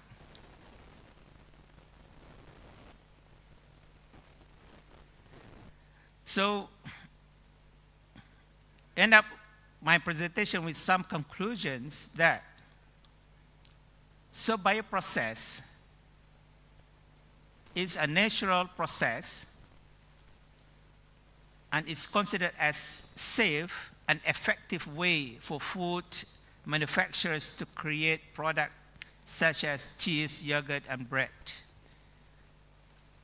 Halal assurance system or halal assurance management system is important to ensure that all the products are Sharia compliant through the supply chain.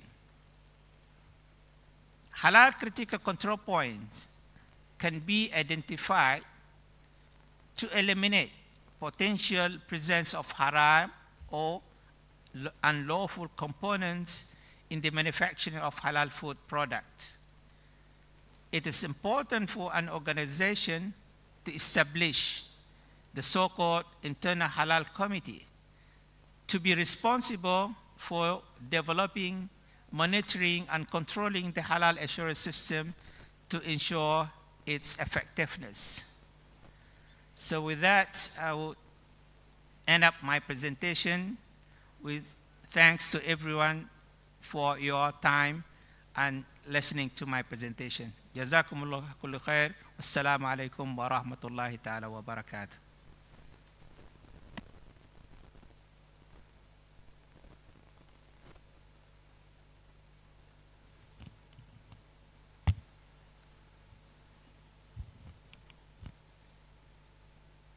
Thank you very much for an interesting talk.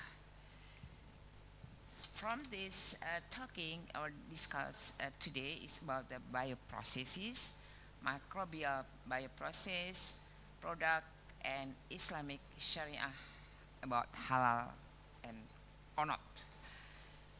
I'm sure Prof. Propaning would like to be pleased to answer them. Please raise your hand if you have any questions and wait for the microphone to reach you. Please also state your name and affiliation before asking for your questions.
Okay.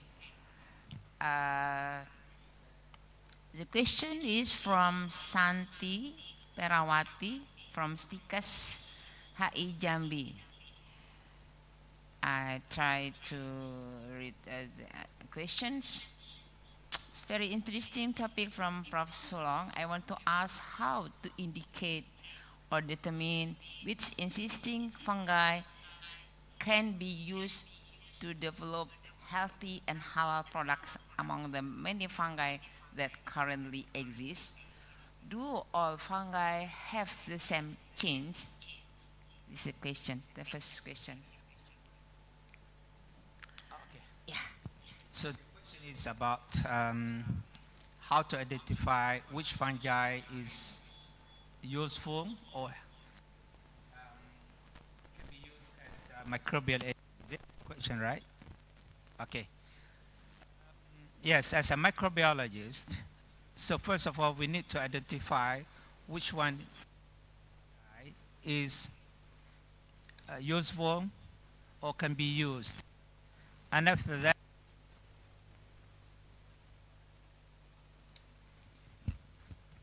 so one, it is ensure the microbial agent fungi that is not a pathogenic one, then it can be used. Okay, so in most cases now they use this one is Saccharomyces mycete.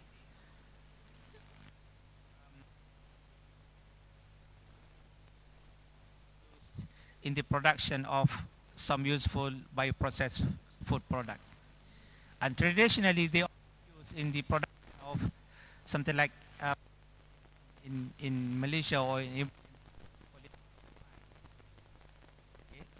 so one of the ingredient in the production of tapai, which is ragi, or scientifically known as Saccharomyces cerevisiae. But I believe there are other good microbial agents as well. If I may share that in my study, which is we able to produce enzymes from hot spring bacteria, which I identified as Geobacillus bacteria. So from this bacteria, we get the gene that is useful for the enzyme production, then we sort of modified it and to produce as a recombinant product. So I hope that I answer your question.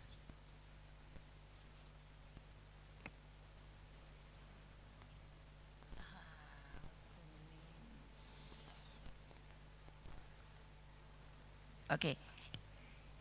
The next question from Sari Rahmadeviana. Thank you for the interesting presentation. It's a similar Brunei Halal Assurance System with the Indonesian Halal Assurance Systems. This is the question, Prof. Yeah. Repeat the question. Okay. It is similar Brunei Halal Assurance System with the Indonesian Halal Assurance System.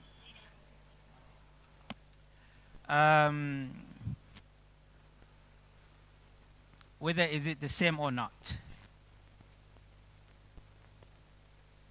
Of course, we focus on the aspect of halal and tayyibah.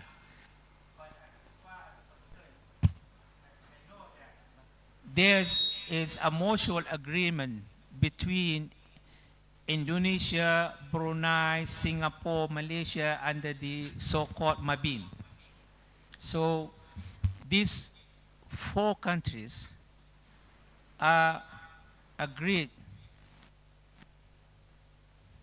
or the standards for the halal. So which one of these country product that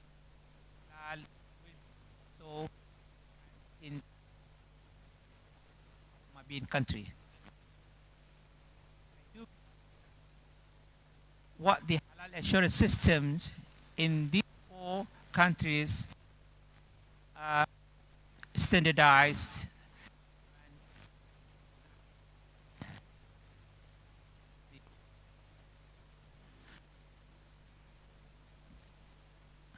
Okay. Okay, thank you for Ropani, because it's times to finish the sessions. Thank you very much to token our appreciation for the time and valuable contribution, sharing your knowledge and experience with us. I'm sure our audience has gained a lot of valuable insight from you today. Thank you very much. Okay, thank you.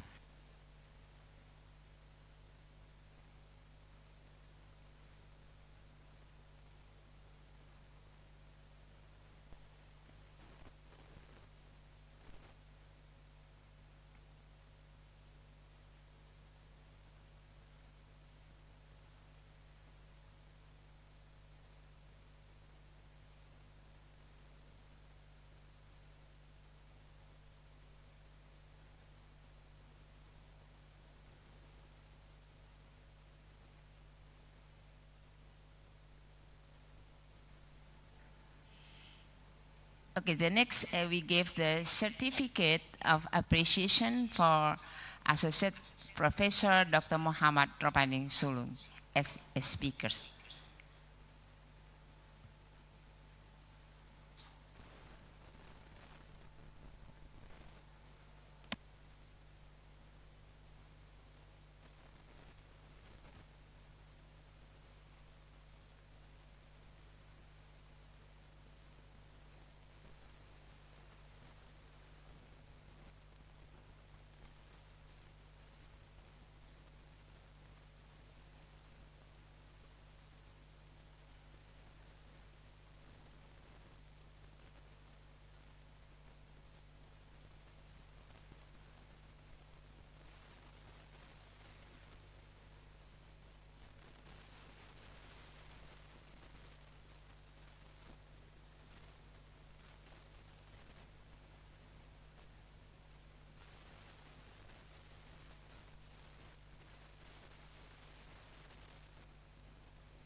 For the second speakers today, we are called Dr. Vinay Dahlan.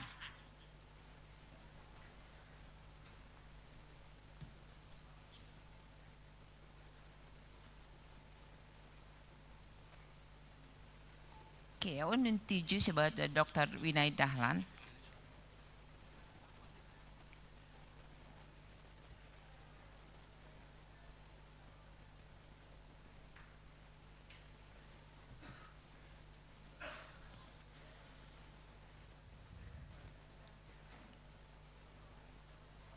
Welcome, Dr. Vinay Dahlan. The curriculum vitae of Dr. Vinay Dahlan. For the first degree, they received from Biochemistry, Faculty of Science, Chulalongkorn University, Bangkok, 1976. For master degree from Nutrition, Faculty of Medicine, Ramat Tibodi Hospital, Mahidol University, Bangkok, 1982, and PhD degree in Faculty of Medicine of Pharmacy. Saint-Pierre Hospital, Université Libre de Bruxelles, Belgium, 1989. The current appointment as a lecturer at Chulalongkorn University, 1993 until present. Founding Director, the Halal Science Center, Chulalongkorn University, 2004 until present. Vice President, the Central Islamic Council of Thailand, 2013 until present, and Chairman, the Halal Standard Institute of Thailand, 2014 until present, and member of SMIIC Technical Committees in 2021 until present, and member of SMIIC Committee and Standard for Conformity Assessment 2021 until present, and so many. Past experience as a Dean, Faculty of Allied Health Sciences, Chulalongkorn University, 20 until 2008, and member the National Reform Steering Council 2015 until 2017, and member the National Reform Council 2014 until 2015, and so many.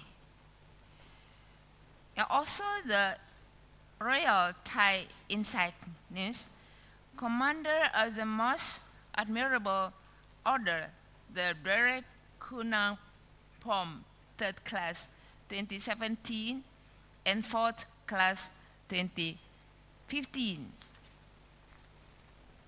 And so many awards.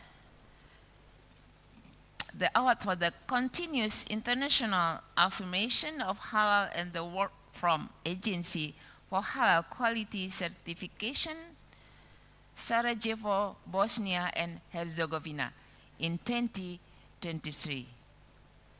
The Public Sector Excellence Award, Office of Public Sector Development Commission, Office of Prime Minister, Bangkok, 2020.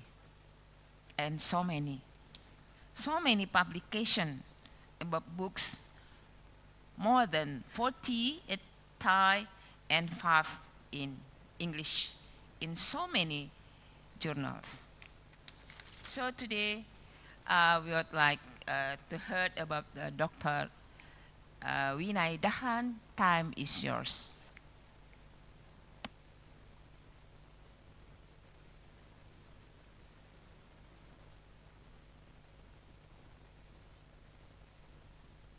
Bismillahirrahmanirrahim. Alhamdulillahirabbil alamin. Wassalatu wassalamu ala fil nabiyyah wan mursalin wa ala alihi wa ashabihi ajma'in. Assalamualaikum warahmatullahi wabarakatuh. I'm not sure that the microphone is working. What? It's work properly. Okay, because there's some problem from my side. Okay. Assalamualaikum warahmatullahi wabarakatuh. Waalaikumsalam warahmatullahi wabarakatuh.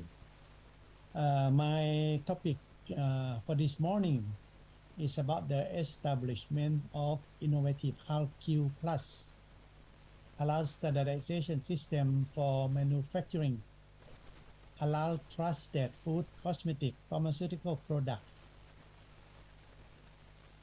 This is a novel halal standardization system that we developed at the Halal Science Center, Chulalongkorn University, and implemented the countrywide in Thailand.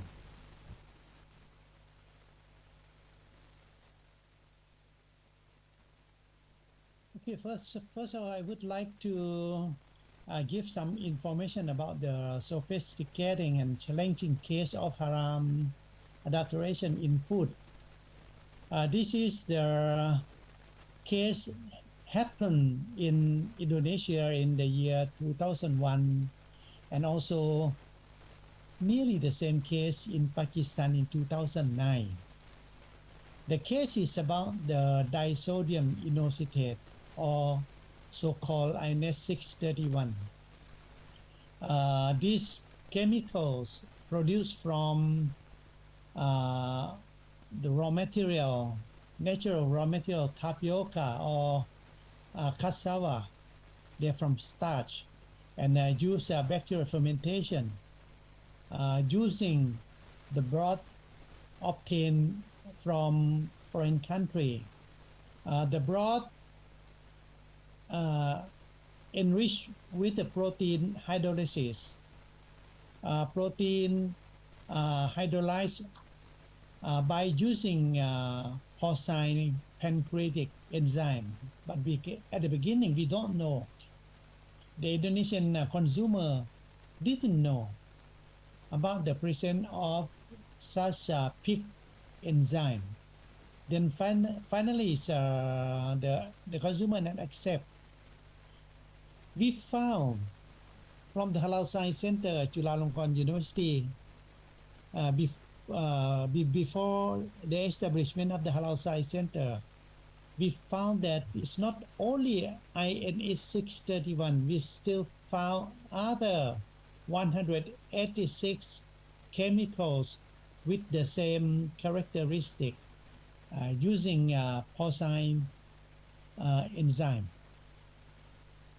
The problem that can we consider according to Sharia, because during the process of enzyme preparation they use massive aqueous rinsing.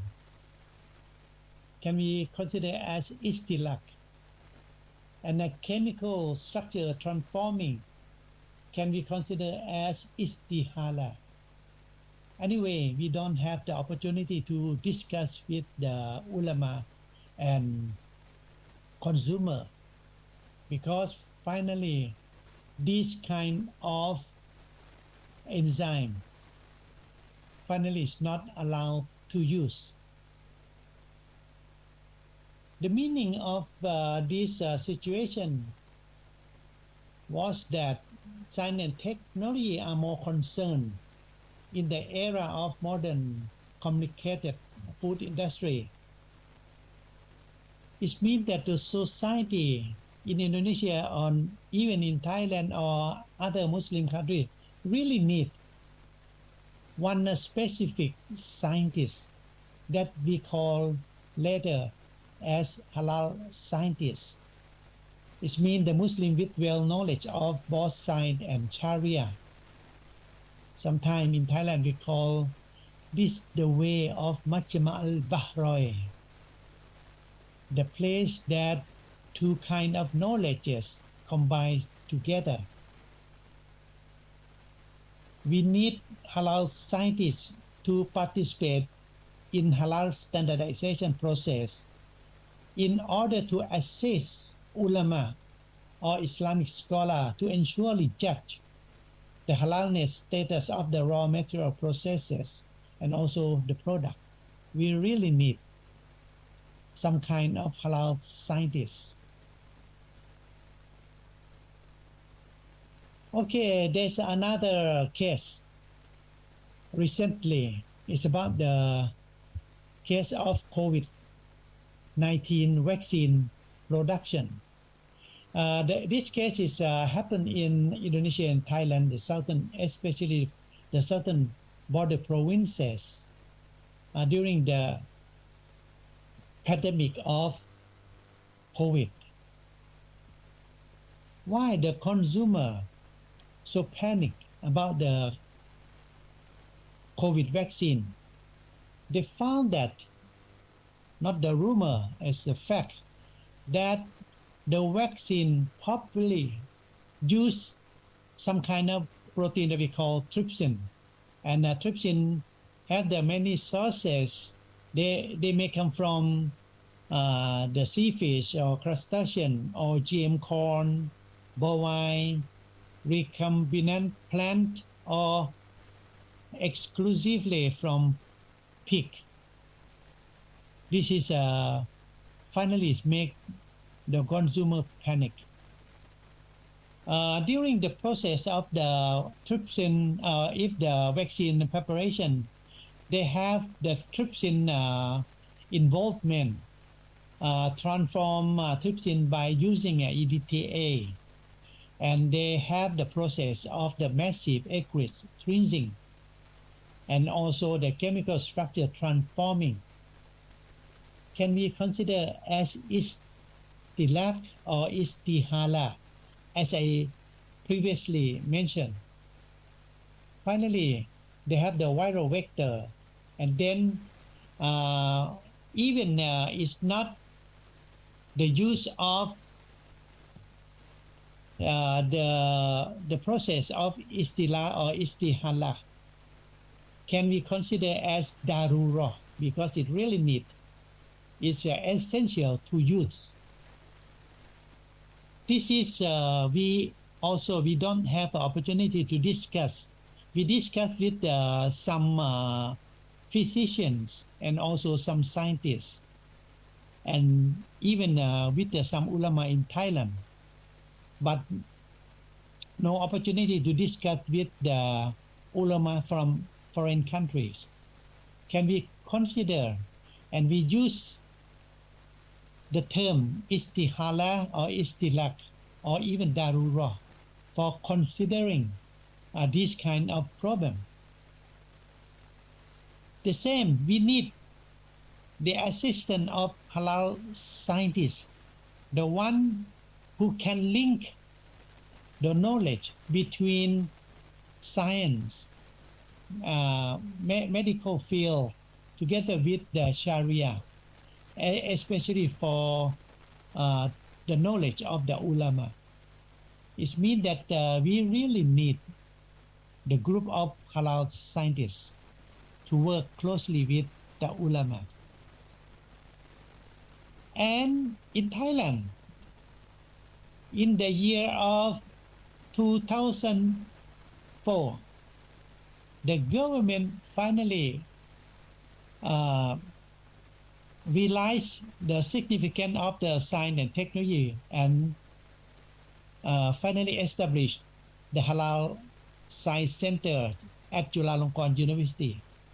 8 years before that, 8 years before 2004, I myself established the Halal Scientific Laboratory at the Faculty of Allied Health Science at Chulalongkorn University. We already have Halal Scientific Laboratory. And in the year 2015, the government also have the cabinet resolution for the establishment of the Thailand Diamond Halal. We would like to uplift the quality of the halal from Thailand to be the diamond level. And also the past 2 years, in September 10, 2019, the government also have the resolution to endorse of the establishment of the halal blockchain developed by Halal Science Center at Chulalongkorn University. We already done for the halal blockchain as well as halal diamond halal. And I'm gonna show participants about the development of the halal Q standardization together with the halal blockchain. Here, this is a Chulalongkorn in Bangkok. We initiate our laboratory in Faculty of Allied Health Science. At that time, I was the dean, and now we spin off the Halal Science Center to be independent from the faculty and to be the institute under the university.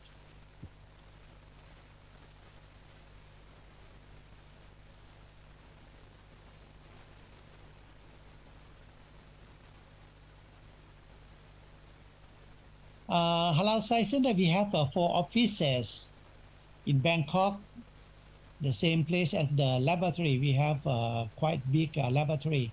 We also have the office in Chiang Mai in the north of Thailand, the office in Pattani in the south Thailand, and also recently we have the office in Nakhon Nayok, 60 kilometers from Bangkok. We use for the developing of the halal farming. Very important that we better establish the halal food industrial infrastructure before that. Food, cosmetic, and pharmaceutical product, the infrastructure for the industry. Then we really need that to implement the system throughout the supply chain from the farm to the hand of the consumer, throughout the packaging, distribution, transportation, storage, and to the table. This is, we develop the system, and then halal try to create the halal trust for the Muslim consumer and for the halal market of both Muslim and non-Muslim. This is what we have done in Thailand for the system of the halal standardization.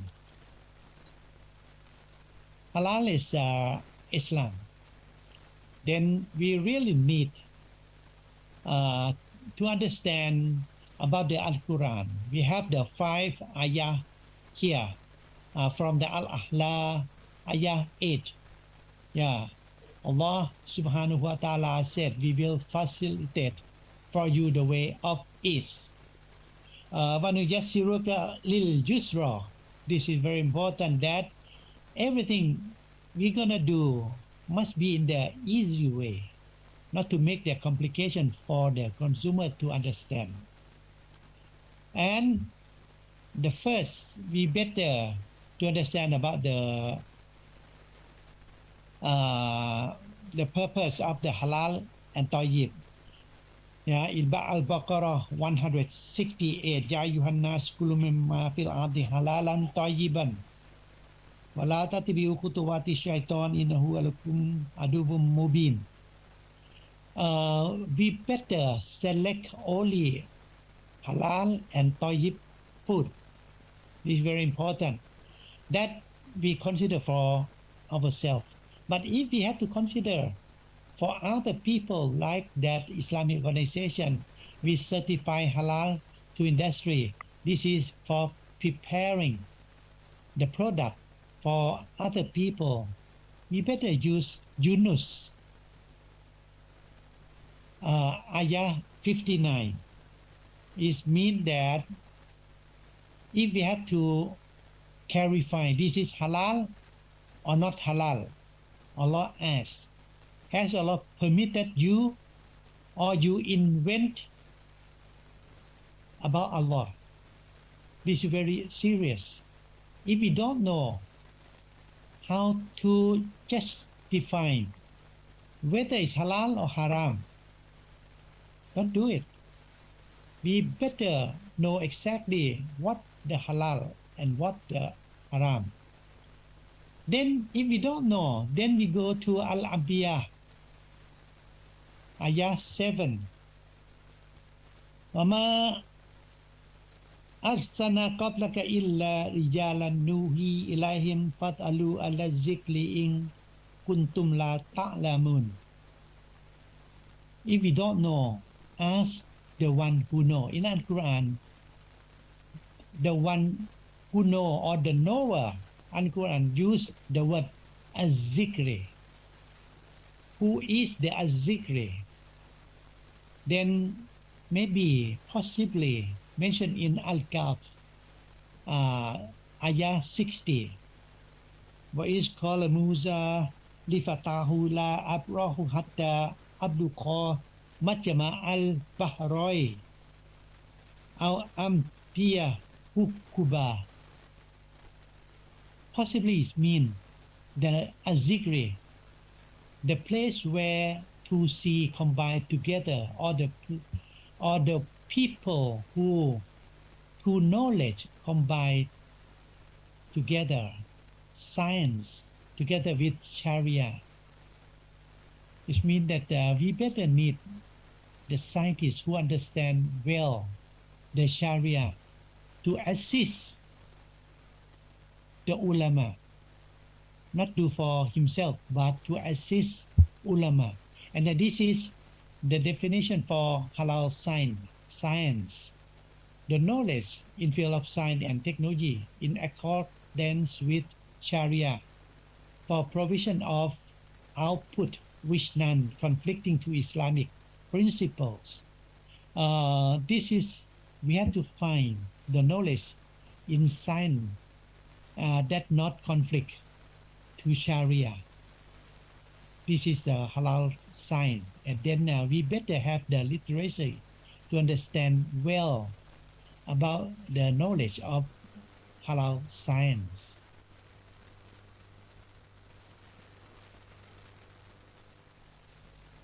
Then the halal scientists work something like the nurse who work in the operation room. Without the assistance from the knowledgeable nurse or personnel, then finally maybe the surgeon make a mistake. This is very important. Then we really need the people who understand well the Sharia together with the science to give the knowledge, to give the explanation to ulama. Then the ulama can judge in the appropriate way what kind of halal, what kind of the haram. Then we better find the personnel to assist the ulama. Don't leave ulama to face the risk by themselves. Then we must help ulama. This is the must. This is the way that we develop in Halal Science Center at Chulalongkorn University. The utilization of the knowledge of the halal science throughout the supply chain of food, cosmetic, and pharmaceutical product manufacturing process. This is to find a replacement for the masbuh, to draft the halal standard together with to perform halal standardization. The halal standardization is very important. We have the standard, but the standard is the document, is a paper. How to implement the standard into practice in the factory and teach the worker to work properly for preparation of the halal food. This is we call halal standardization, and also any other. The standard, this is very important. The purpose to have the standard in order to cut off the expenses, to cut off some kind of difficulty for the preparation of something. Then this is the standard for halal. Is initiated by Malaysia in the year 16 years before 1997, in the year 1981, and then 16 years after, the Codex Alimentarius Commission finally initiated the first halal standard for food. We call Codex standard. And then finally in Thailand we have the industrial standard for food production. Then we have the halal standard in the year 1998. And after that, in the year 2011, Standard and Methodology Institute for Islamic Country launched the first standard of CIMIC or OIC.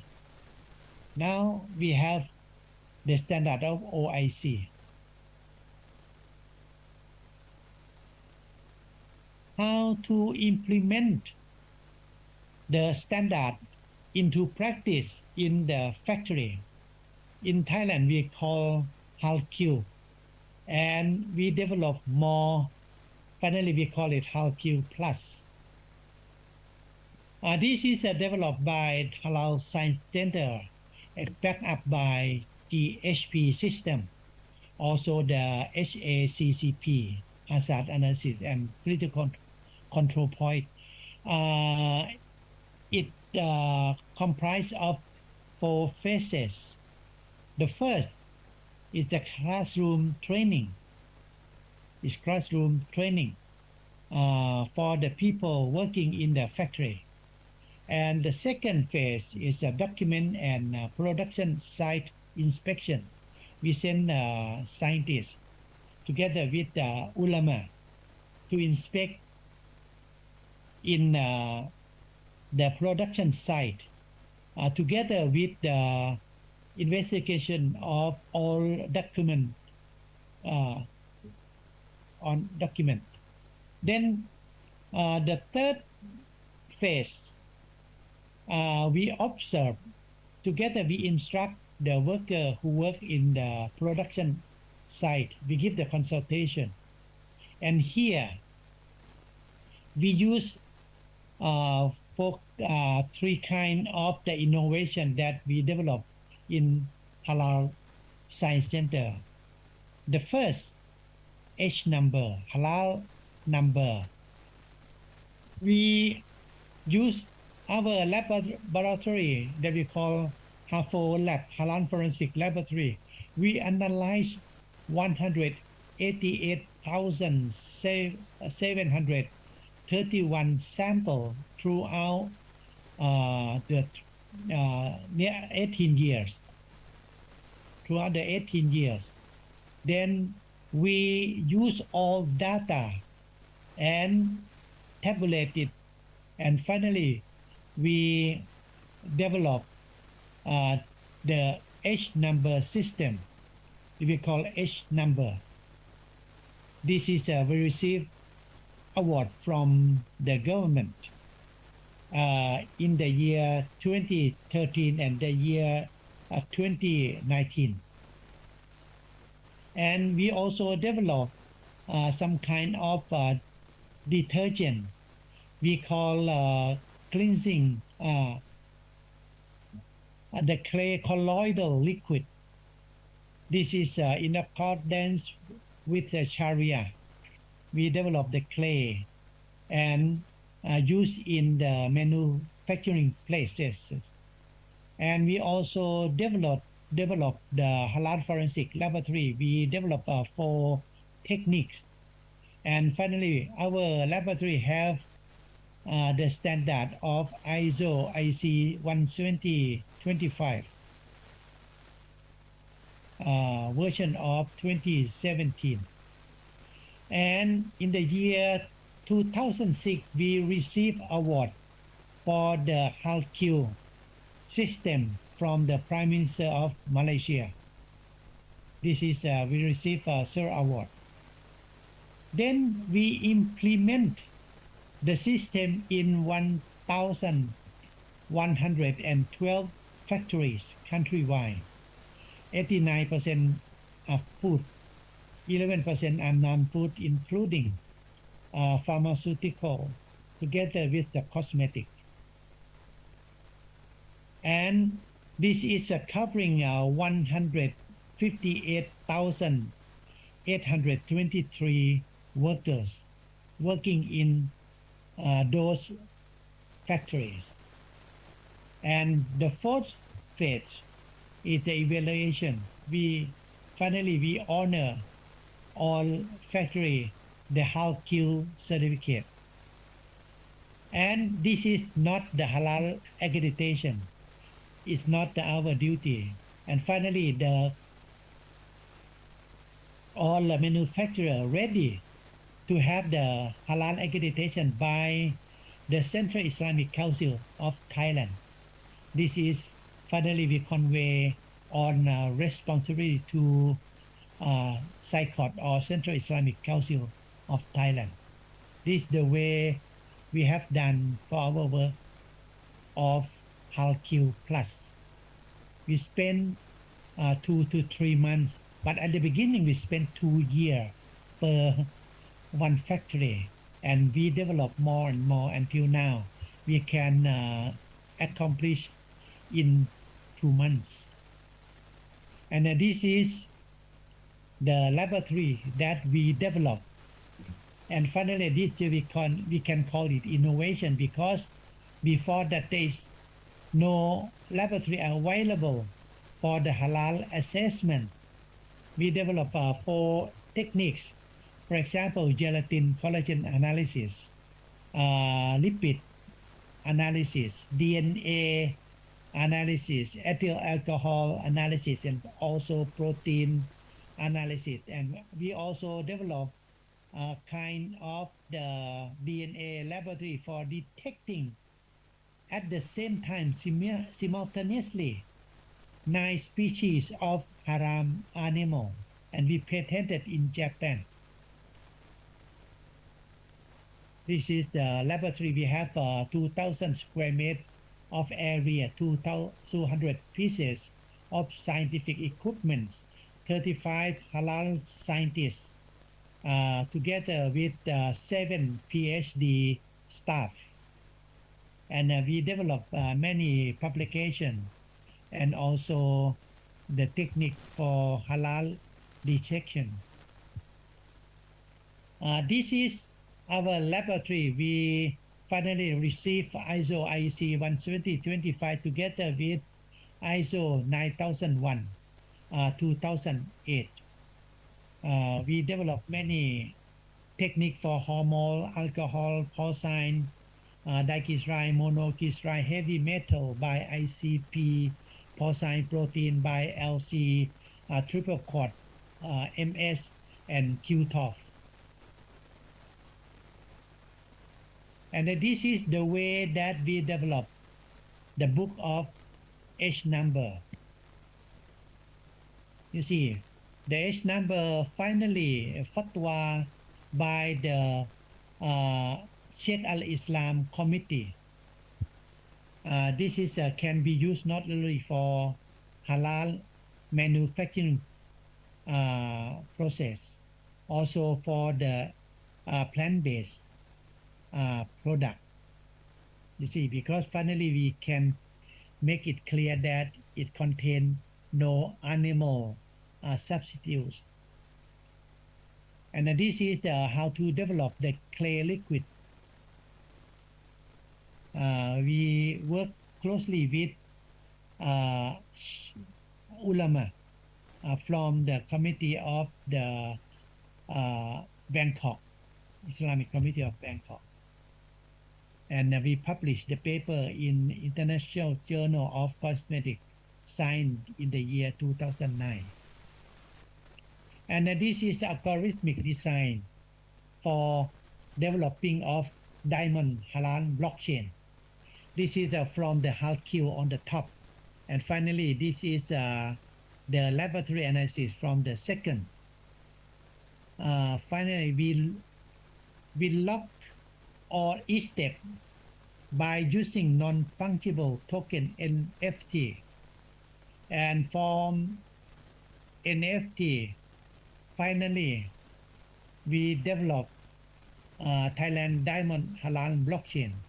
Now we finish the first phase of halal blockchain by using 30 food factory. Then we combine all the HALQ system of those individual factory and lock it down into the blockchain. This is the way we work in order to finally make it for the traceability system for convenient or for facilitating the benefit of the consumer. This is the way we have done in Thailand, and I would like to give this kind of knowledge to share to all of you. Thank you very much. Thank you. Terima kasih banyak. Thank you. Thank you very much for the interesting discussion about halal with Dr. Vinay Dahlan. I try to, this is about the cases of the challenging case of the haram alteration in cases of COVID-19 vaccines. The Halal Science Center and for the Halal FCP infrastructure. It's about the innovative in HAL Key Plus, innovative laboratory analysis of haram, Halal Forensic Science Lab, innovative in H number, innovative clay liquid for najis cleansing, and development of diamond halal blockchains. So, if any question for the Dr. Vinay Dahlan, maybe we can read in this chat.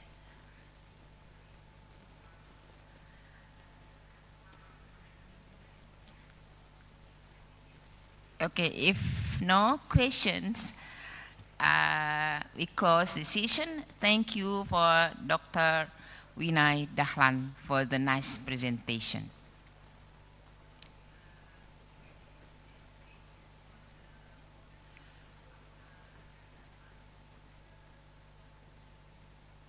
The next, the certificate for Dr. Vinay Dahlan.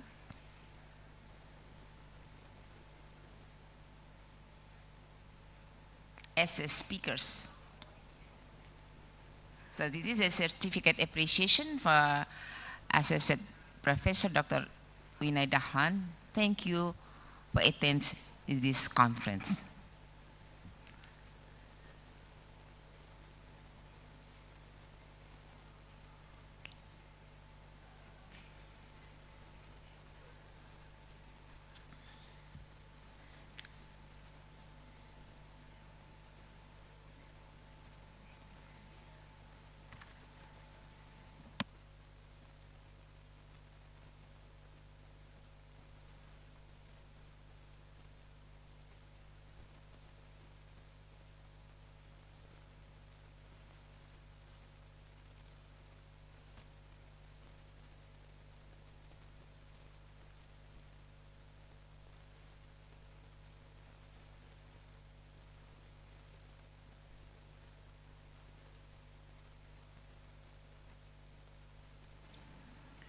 For the next speakers, we invite Professor Dr. Irwandi Jaswir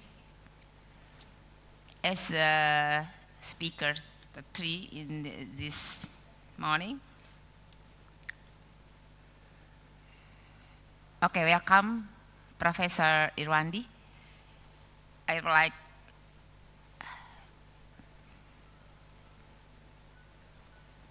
hello, Prof. Irwandi. Yeah, thank you for coming.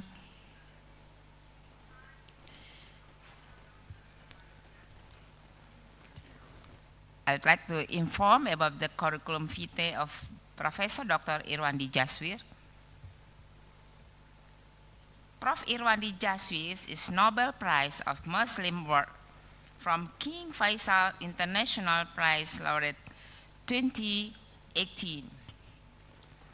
Indonesian Institute for Science LIPI Award in 2019, Habibie Award 2013, recipient in Medicine and Biotechnology. World-class sciences with the H index at Google Scholar, 31 with 3,000 plus citation and Hedge Index 22 at Scopus.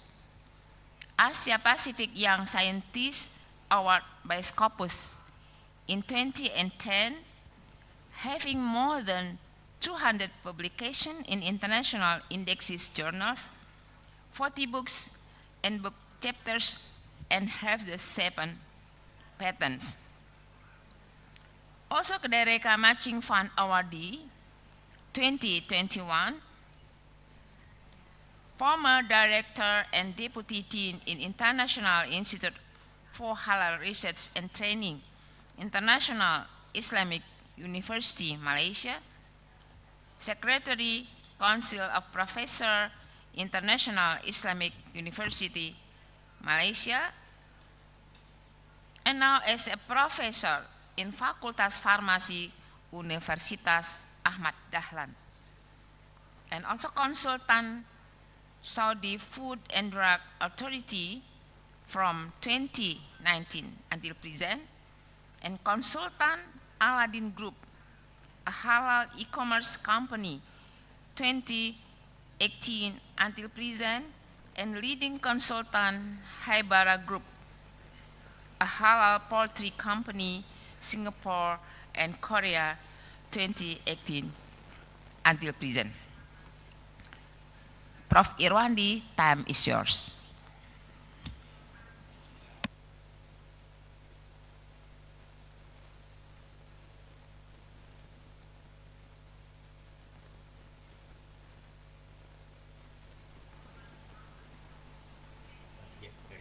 Waalaikumsalam warahmatullahi wabarakatuh.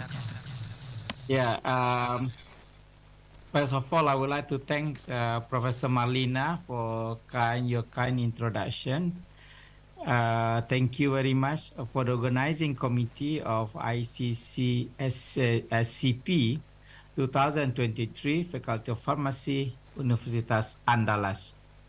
Allow me to share my presentation entitled Food Security and Future Technology Enablers for Halal Traceability. My name is Irwandi Jaswir. Currently, I'm attached to International Institute for Halal Research and Training, International Islamic University, Malaysia. This is a little bit my organization. Outline of my presentation this morning, inshallah, we start with the food security, innovation in halal research, and then I will a little bit touch about future foods, halal food traceability, and concluding remarks. What is food security? According to World Food Summit in 1996, food security exists when all people at all time have physical and economic access to sufficient, safe, and nutritious food that meet the dietary needs and food preference for an active and healthy life. Since most of the Indonesian population are Muslim, so the requirement for halal food is also part and parcel of our food security. There are 4 main aspects whether our food is secure or not. Number 1, whether it is available. Number 2, affordable. Sometimes the food is available, but the people, the consumers, cannot afford to buy or to have them. The next one is food accessibility. Sometimes the food is available, affordable, but not accessible. Yeah, you have the money, but you do not have the access to have it. And the last one is food quality. And in this case, halal is also considered under this category. This is a global food security index for Indonesia, our country, in comparison with other Asian countries. The data was taken in 2018. And Singapore is number 1, followed by Malaysia, Thailand, Vietnam, and Indonesia. Yeah, so this is a global food security index among Southeast Asian countries, excluding Brunei, yeah, because Brunei is already there. Is there any problem with Indonesia? This is the question that always raised by our community. Basically, Indonesia actually got a lot of resources, and we do not have the reason actually to be not secure in terms of food. Yeah, because this is the natural resources that we have in Indonesia. If the policymakers, our government, and our population know how to manage this population, these resources, we do not fall under the category of not secure in the food security. Yeah? Because we have 77 types of carbohydrates. We have 26 nuts, various types of nuts. Yeah?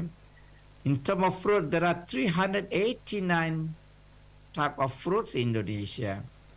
There are 228 vegetable, 40 types of drinks, yeah, traditional ones, 110 herbs and spices, and 1,260 medicinal plant. I think this is very, very relevant to us, yeah, from Faculty of Pharmacy. With this all richness, yeah, in terms of resources, actually we supposed to become one of the leading country, yeah, that very, very secure in terms of food security. However, when we look at this data, actually Indonesia also having these three types of what we call is triple burden of nutrition. Number one is undernutrition. Some of our populations undernutrition, stunting, wasting, yeah, and also underweight. But at the same time, we also have overweight and obesity. Why is it so? Because Indonesia is in the category of developing countries. Some of the population are rich enough, and then some are still lacking for food sufficiency. So for those who are rich, they are overweight and obesity. Not all, yeah, but some of them are under 5 children got already overweight and obese. And then for school-age children, 11-something% overweight, and obesity is 4.7%. On top of that, Indonesia also face another problem, what we call is micronutrient deficiencies. Yeah, micronutrient deficiencies. This is the figures under 5 children and school-age children. So what the conclusion that we can take from this data, the Indonesia facing these three. Yeah, at the one point undernutrition, at another point is overweight, obesity, and on top of that we also facing micronutrient deficiency. So this the job of the government and then policymakers is not that easy. Yeah? Not only one type of malnutrition.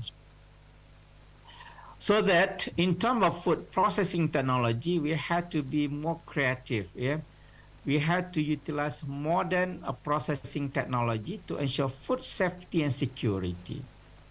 Yeah, for example, heat drying process, freeze drying, extraction, powder milling, etc. Whereby at the moment, most of these are dominated by non-Muslim majoring countries. Yeah, non-Muslim majority countries.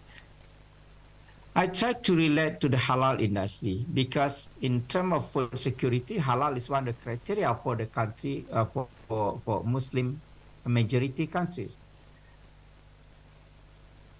Halal industry offers about $3.1 trillion market a year from various sectors: halal food, halal traveling, halal pharmaceutical, halal cosmetics, fashion, etc. So in total, $3.1 trillion. However, Indonesia, with the largest Muslim population, it's about 230 million Muslim Indonesia, yet to become world halal leaders. In most cases, Indonesia is seen as the big or the great market for the halal product. I think what we also followed just now, what Professor Vinay said and what Professor Dr. Rofandi said, yeah. A lot of potential, but most of the Muslim majority countries do not take the opportunity. When we see how important is halal for Muslim, yeah, there are various angles, yeah, when we look at the importance of this. Number one, of course, it is obligation of God to God a religion. Yeah, for us as a Muslim, halal is not only a business, but in top priority, it should be our obligation to God and religion. Okay, we are asked to take halal food. We are asked to consume halal product. That's why this is important. Other than that, yeah, other than business, yeah, followed by global halal market, yeah, as I mentioned, 3.1 trillion. There are also aspect of people welfare, increasing domestic demand, and also economic welfare. And this is the global Islamic economic index. Indonesia is ranked number 4, yeah, below Malaysia and some other Muslim countries. What's in the real situation? Yeah, we are ranked number 4, but when look at this, yeah, Muslim countries, yeah, this is the data I took from the OIC, import 200 billion halal food a year from non-OIC countries, meaning that most of OIC countries are not producing. Yeah, we are consuming. And we look at this, these are 5 bullets here, and one of them are from Indonesia, is representing Indonesia. So the 5 bullets represent 5 top market in halal food. Indonesia is one of them. Similarly, for pharmaceutical, in line with our 2 days program in the conference, OIC countries import $39 billion from non-OIC countries. And again, Indonesia is one of the top market for the halal pharmaceuticals. For cosmetic, the same thing, 13 billion imported from non-OIC countries, and Indonesia, again, one of the top halal cosmetics. And then from this, we can see that Indonesia is not yet the main key players in the halal industry globally. We are providing market for other people to come to us, to welcome others to promote the product in our country. Ladies and gentlemen, when we talk about halal products, the concept is very clear. I think some of the speakers have already mentioned about this. Yeah, it must be 100% halal. Yeah, from source of origin till storage and distribution till the consumers. However, in every step of this, as we know as educators, yeah, we know that in every aspect, every step of this, there is potential for non-halal contamination. For example, permitted in slaughtering process. Sometimes the slaughtering is not in line, yeah, with the procedure, yeah, according to the Sharia. Processing.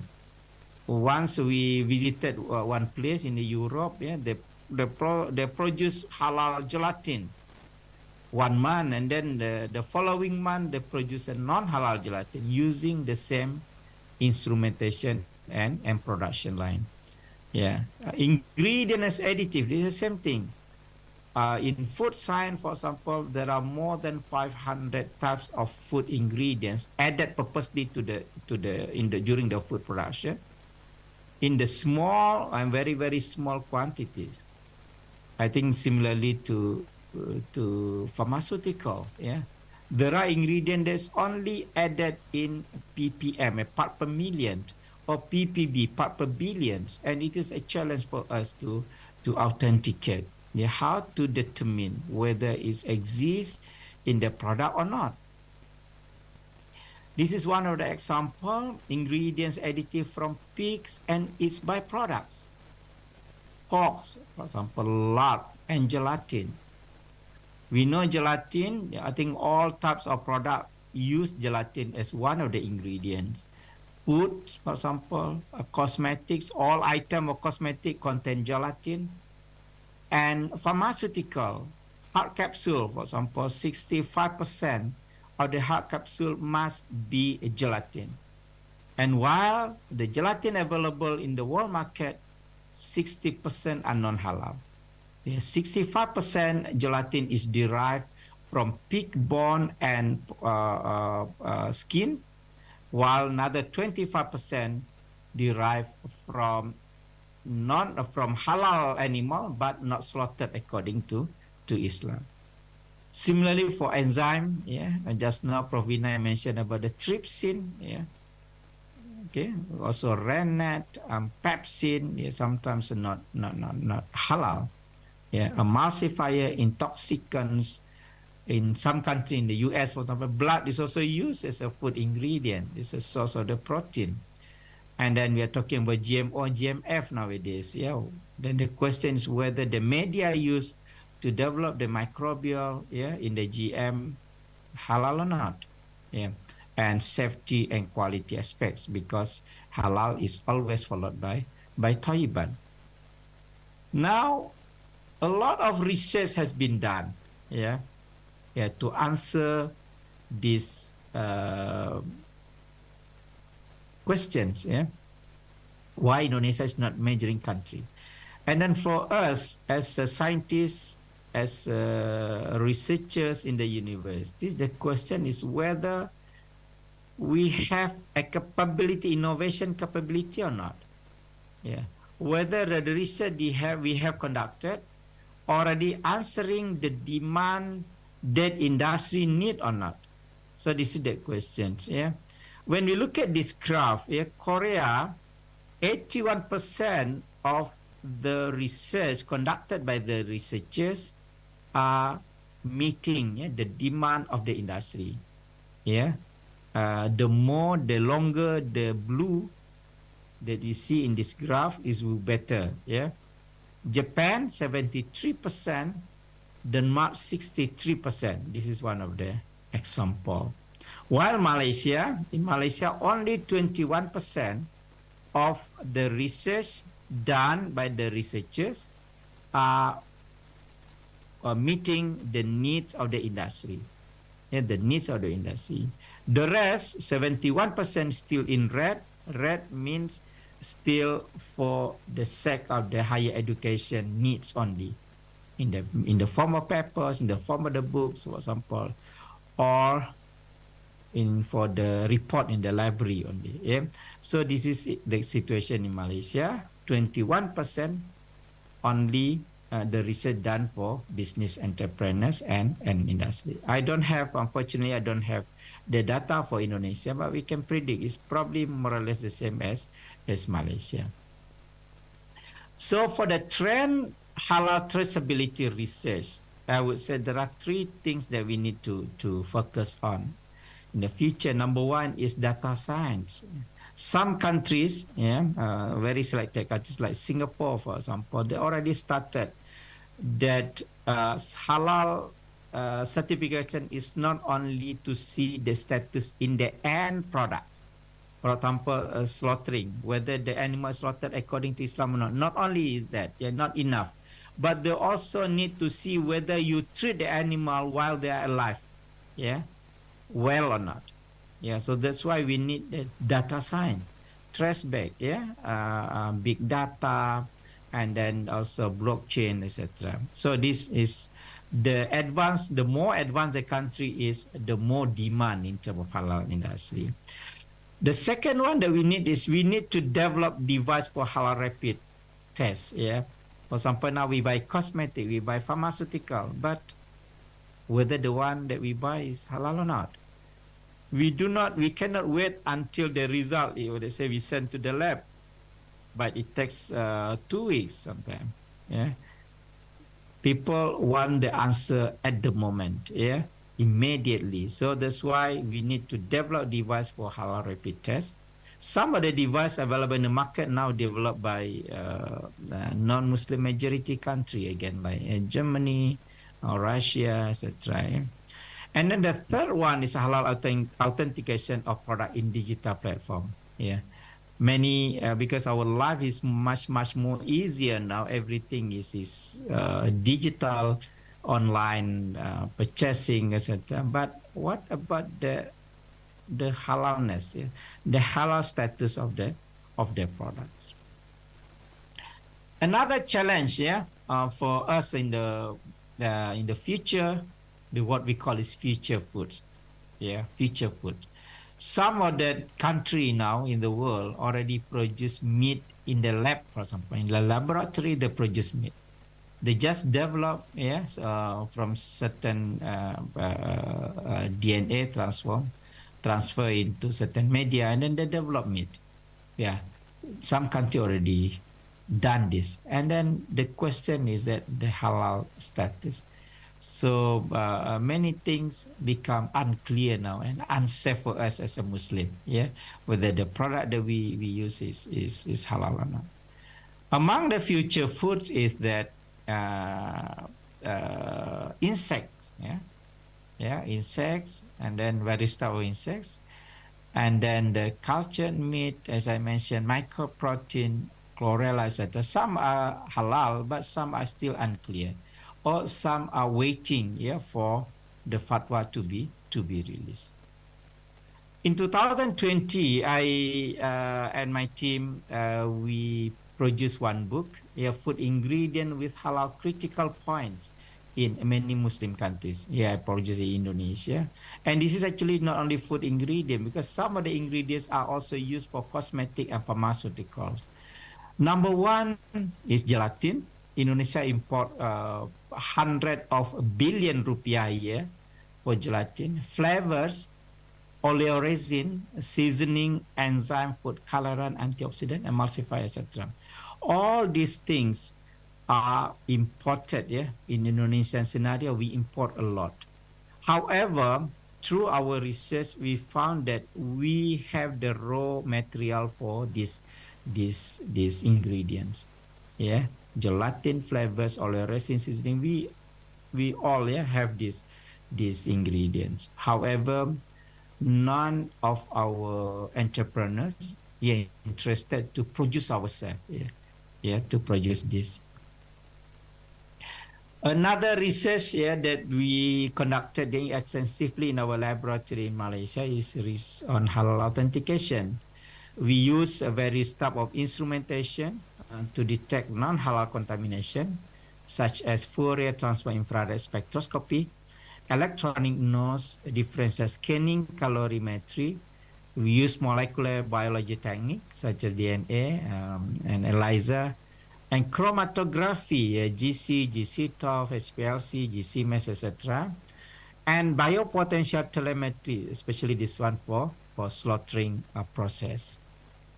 This is one of the example. We use rapid detection by using electronic nose. Yeah, and this is the chromatogram after we export to another software. Yeah, we per print, and we can clearly see the difference between pork, chicken, beef, mutton, etc. Yeah, halal and non-halal.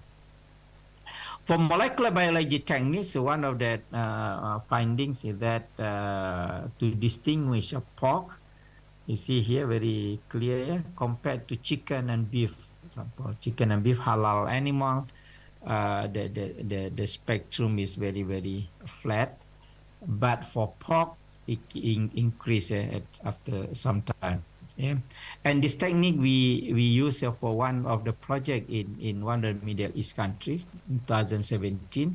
We published this without mentioning the name of the country.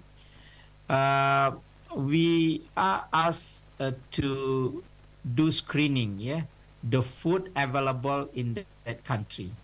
And then we just focus at the time for snacks products. For children, we extracted the DNA, and after that, we found that 18% until 21% of the sample contain pig DNA using PCR. And then after that, the government take initiative to establish institution taking care of the halal status in that country.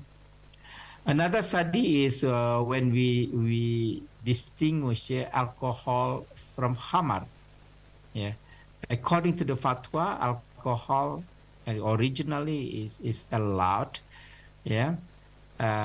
but khamar is not. Alcohol here means industrial ethanol. You can use it, and then if you use as a solvent, there is a maximum limit that you need to follow. But khamar is haram. It's no matter regardless the content of the khamar, even one drop of khamar you put into your food, and then your food become non-halal.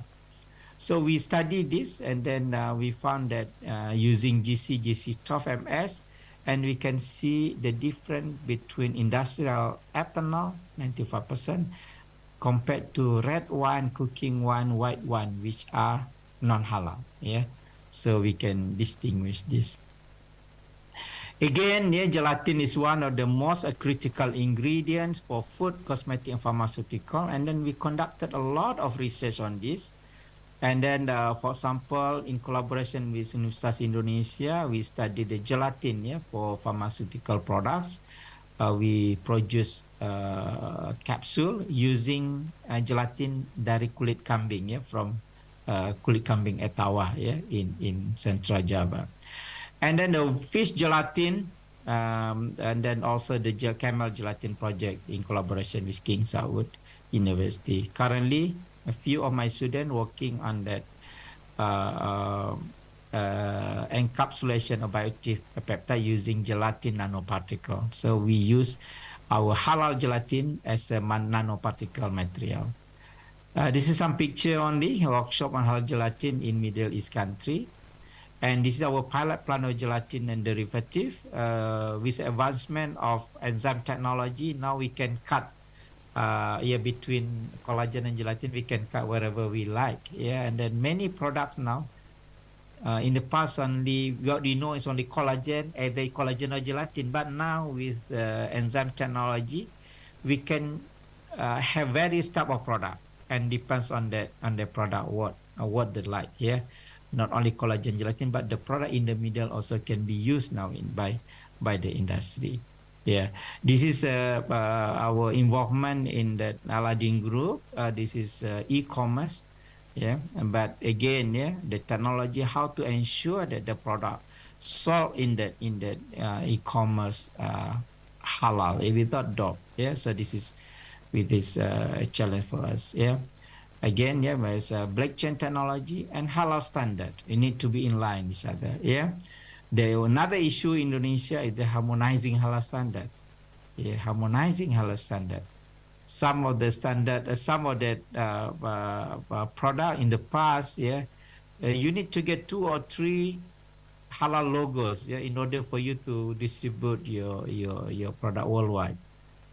Why not only one? Why not all the halal certification united? They become only one in the world, like ISO. So this is the challenge that I like to write. I wrote this in the Jakarta Post.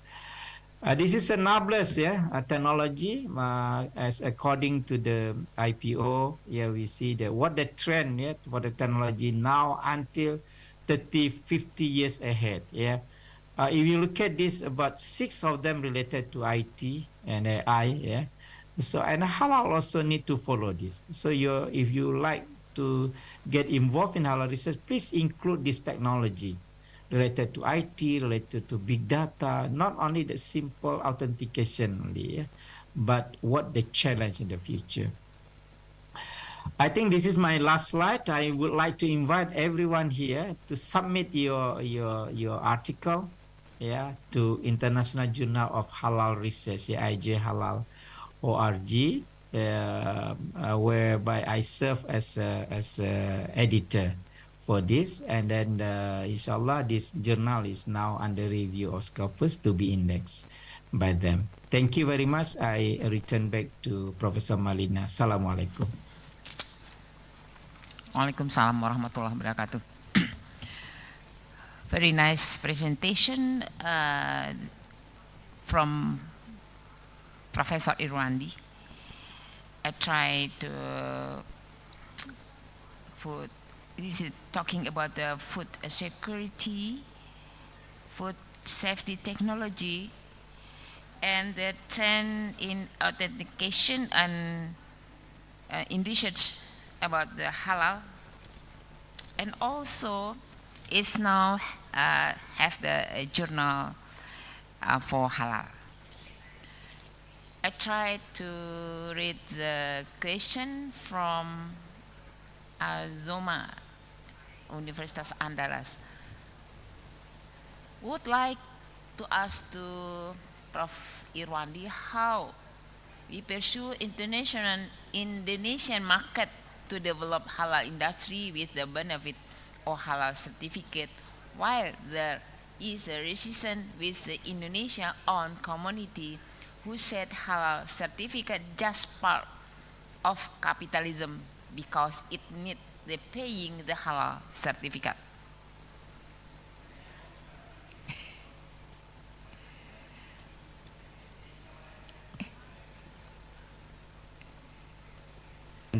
Yeah, I think the first one is halal awareness. Yeah, we need to strengthen our halal awareness, not only among the consumers but also the producers. We have to build this, establish the awareness so that it become a lifestyle. So people like to buy product, halal product, because they say that this is mandatory by God. It's our obligation, as I mentioned. But from the industry, yeah, they need to provide a halal product because this one is give some. Hello. Yeah. Yeah, because there is a study showed in our institute that about 10 to 15% of the sale will increase if your label, halal label is there, meaning that it's true that halal certification will increase the sales. Yeah. However, why is it so? There is a resistance. And the question, why is there is a resistance? To me, this is because awareness is not there to them. Yeah, they do not. Maybe the information is not. It doesn't reach them. Yeah, that's number one. Number two, from very beginning. Yeah, from very beginning, in Indonesia, we develop halal industry based on the certificate. Yeah. So in the last 30 years, halal industry in Indonesia is developed based on that certificate. Even now, is make it compulsory, mandatory. So if someone is mandated, if someone is forced to follow halal, so the kind of resistance, this is natural, yeah, kind of resistance will appear from themselves. But if we encourage them, give them understanding how important is halal, for example, I think they will follow. Yeah, they will follow. And then as I mentioned in Malaysia, for example, Malaysian scenario, it is not mandatory. Halal is not compulsory, but since the awareness is high, so industry like to get the halal certificate. So this is like bottom up, not top down. Yeah, not top down. You need to get halal, not like that. Yeah, that's why we know that in Malaysia as well, like Indonesia, most of the halal food producers and also cosmetic, pharmaceutical, most of them are non-Muslim. Yeah, but since they know that how important the halal, even they are non-Muslim, they will get the halal certificate. So this is what I can address to this inquiry. That the first thing is halal awareness, and how we explain to them how important is halal, either they are consumers or they are producers and manufacturers. Yeah, thank you. Thank you, Prof. It's a nice answer. The next question is, among the analysis methods that are used to analyze the halal niche product, what is the most convenient method to apply? This is the question from Anissa.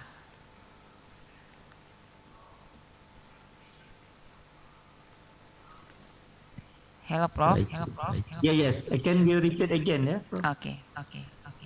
Repeat again. What the most convenient method to apply?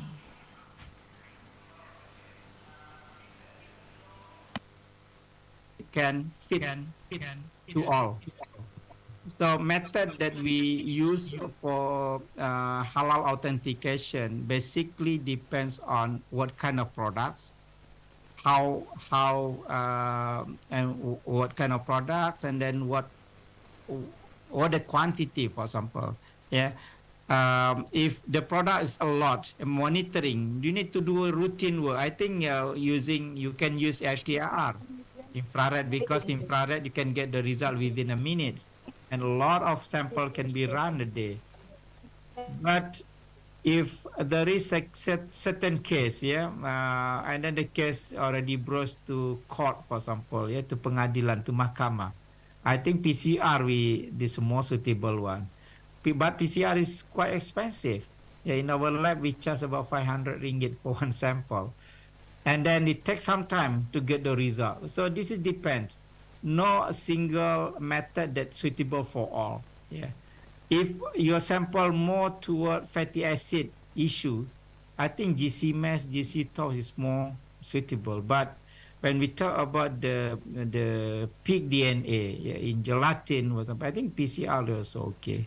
So this is that method that no convenient, not so convenient, But if you ask me what the challenge in the future, the trend now is that the people would like to have a more rapid and at the same time also a reliable method. And this is the challenge for scientists to develop that device. You can have the data as good as PCR, for example, but at the same time you can get a very, very fast result. So this is the challenge, and cheap. So this is things that everyone here, I think, from universities need to work hard, to find that method. Sometimes we do rapid method, but not so sensitive. You cannot get the data until ppm level, for example. But there is a cheap data, a cheap method, but not so sensitive. There is a expensive, but there is a very reliable, but quite expensive. So these kind of things need to be balanced when you choose a certain method for detection. But of course, certain food functional group like alcohol and khamar, for example, it can be easily detected using SPLC. It's only alcohol. So again, depends on that products. Thank you. This is a nice answer. The next question is from Pevi Nur Afnit Fitri. Can GMO product be considered halal product because there are still many consumers who are not willing to accept GMO products? And how can GMO products be said to be halal? Because many agriculture products, especially food products, have undergone genetic modification. According to the fatwa, I think I will mention the fatwa in Malaysia. They said that GM is halal. This is the fatwa. GM is halal as long as the media that you use during the production is totally halal. Because when we use media for microbial growth, and sometimes we use enzyme, and then the enzyme could be non-halal. But the general statement of the fatwa that saying that GM is halal as long as during the processing no contamination with non-halal. So this is the reason. But of course, yeah, when you look at the Taliban aspect in the future, and still debatable, yeah, because GM itself is debatable. People said, oh, you will get allergic, you will get the side effect, etc. But this is beyond the fatwa said at the moment. Yeah, currently fatwa said okay, but in the future, if there is let's say confirmed negative effect or the GM whatsoever, the fatwa could be revised. Yeah, the fatwa could be revised. Thank you. Okay, thank you, Prof. Still have the question?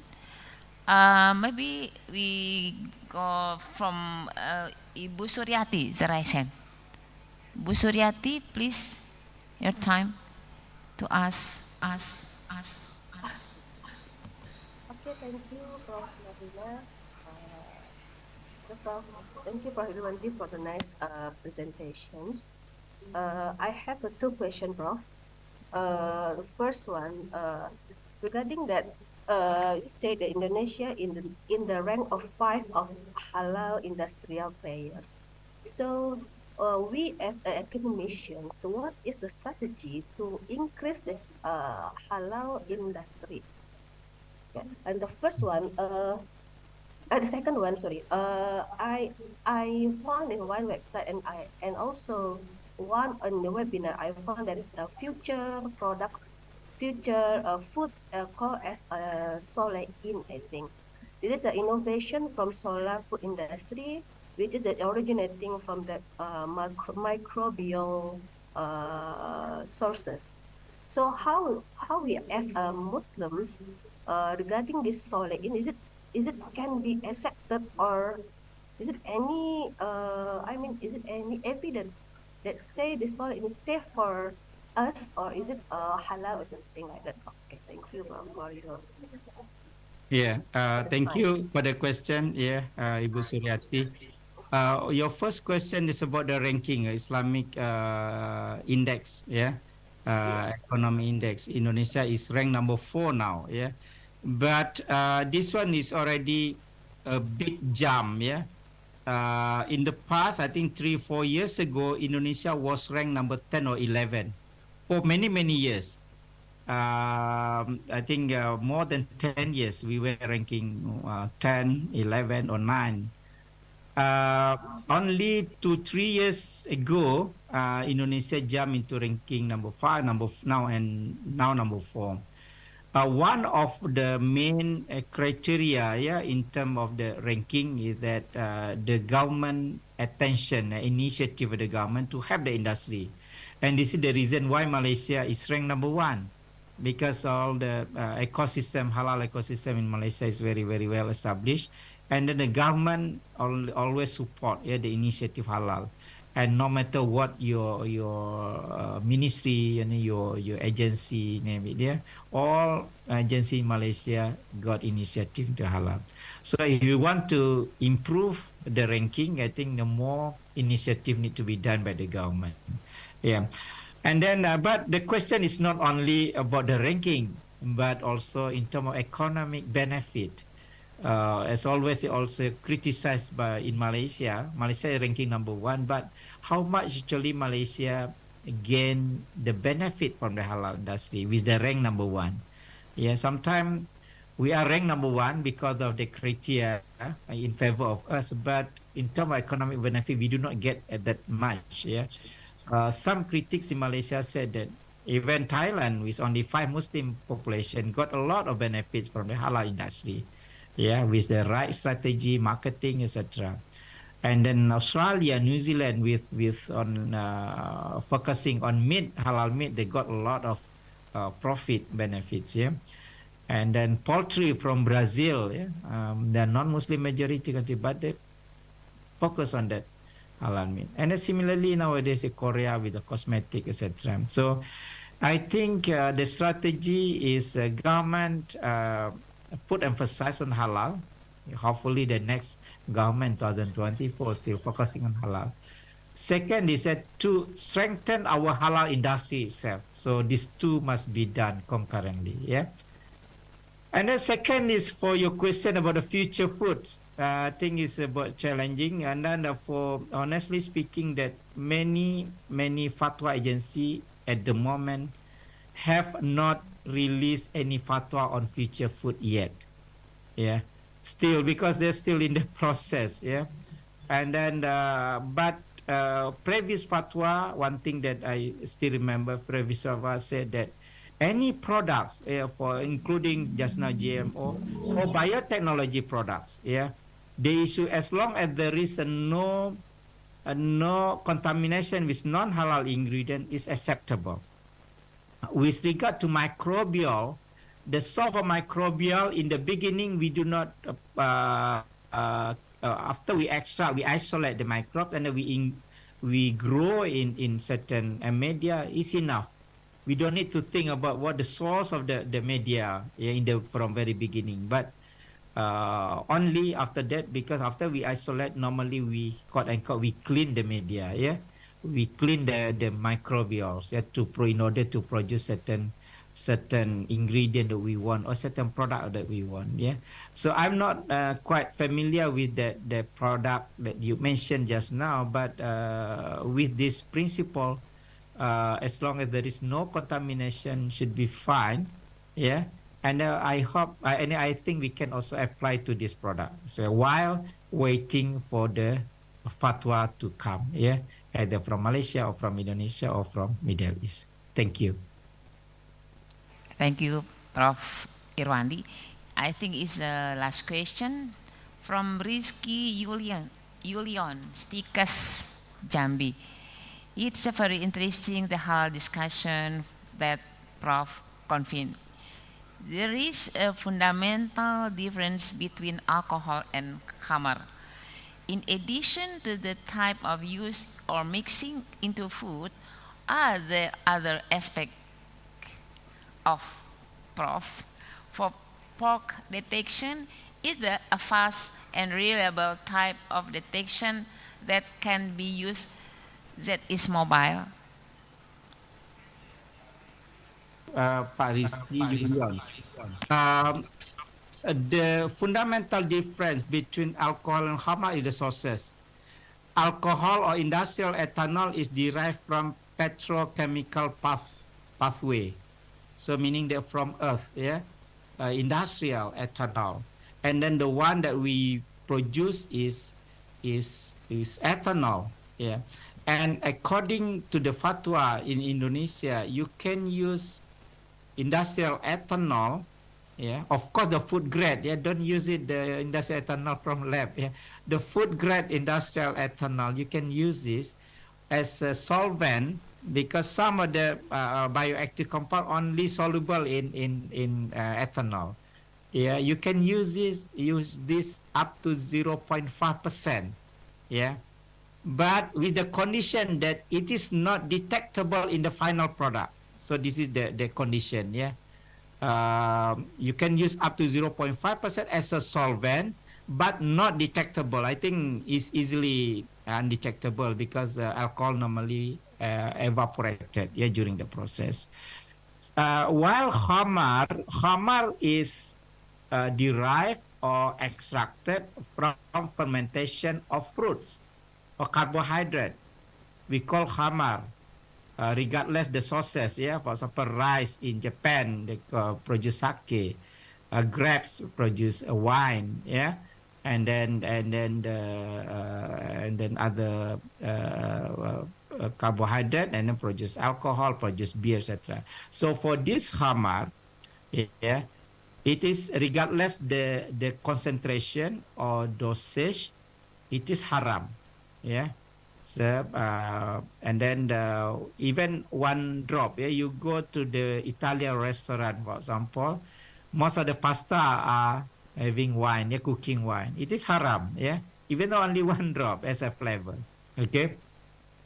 Another differential, fundamental differences is the intention. And I asked my friend from Middle East, the word khamar in Islam, refers to a drink. Khamar refers to a drink, not a food. In Arabic term, correct me if I'm wrong. Drinks. So meaning that I think this is the reason why, yeah, perhaps your tapai consider halal even though contain alcohol and fermentation, yeah, because it is produced as a food, not as a drink. Ya wallahu alam. Yeah. Second question, for pork detection, is there any fast and reliable type of detection? Pork is quite tricky, yeah, in terms of analysis. I think for those who are in analytical chemistry knows this, yeah, it's not that easy.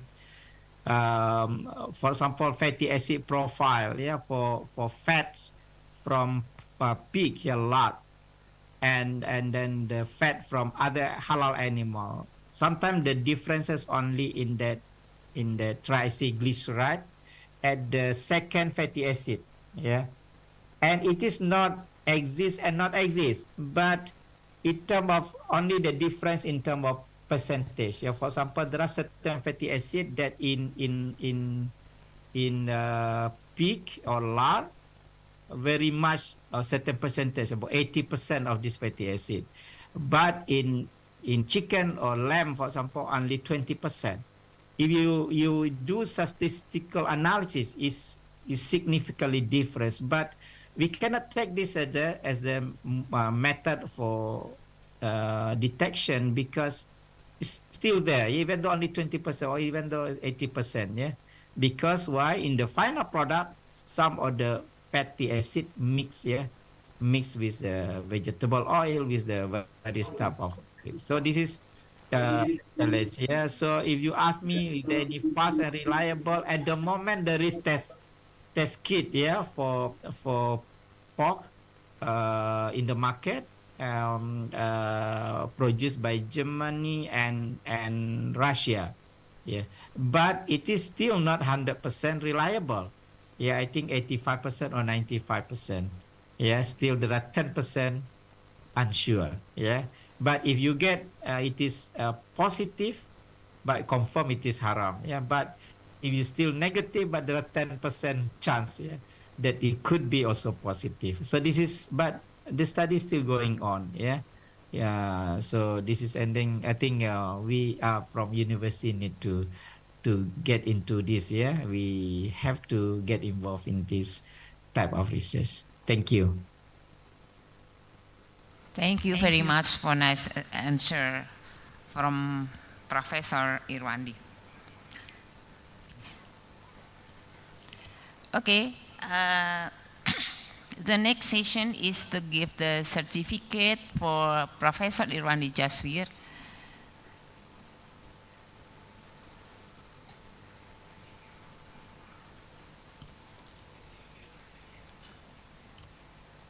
Thank you, Prof.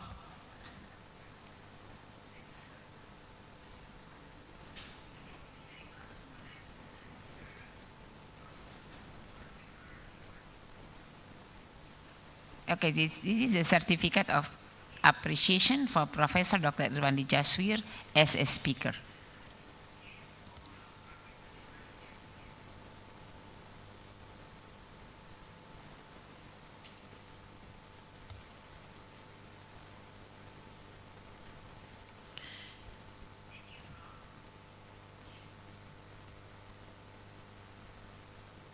Okay, we're waiting for the last presenter from Dr. Audi Joinaldi.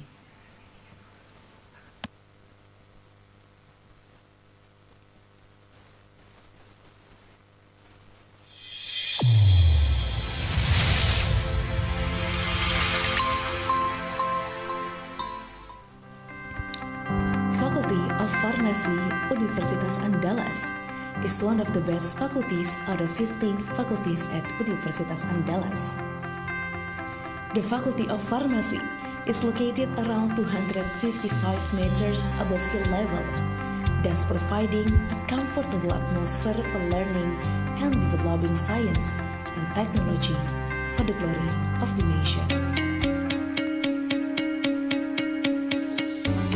In 2020, the Faculty of Pharmacy of Andalas University aspires to be one of the faculties known at the Asian level that can play an important role in improving the nation's health status and the development of science, technology, and entrepreneurship. This is in line with the faculty vision to be a leading and respected faculty of pharmacy in national and international level in the field of pharmacy in the year 2028.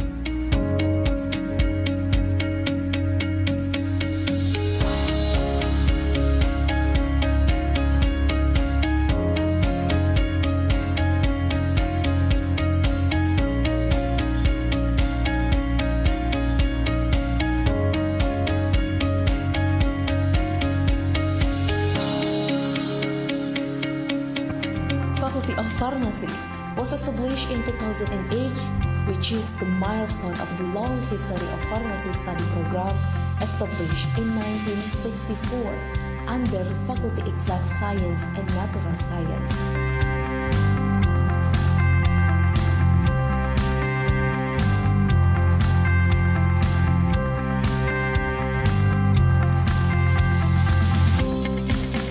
The pharmacist professional program was launched in 1974. Master program in pharmacy began in 2003, and at the end of 2018, doctoral program in pharmacy was opened. Student-centered learning approach is implemented in teaching and learning process that places students as the center of the learning process. Students take responsibility and initiative to recognize learning needs supported by lecturers as learning facilitators.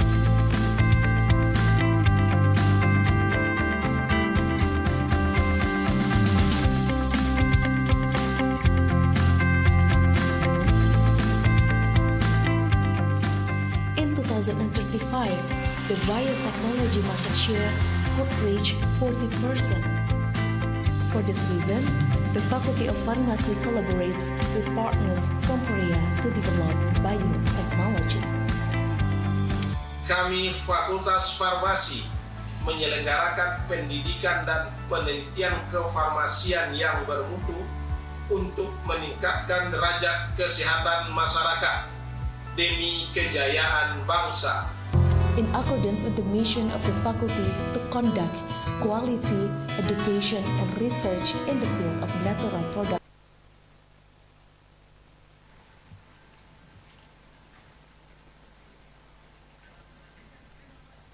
Okay, for the last presentation today is from Dr. Audi Joinaldi, Vice Governor of West Sumatra Province, Indonesia. I would like to inform about the CV for Dr. Audi.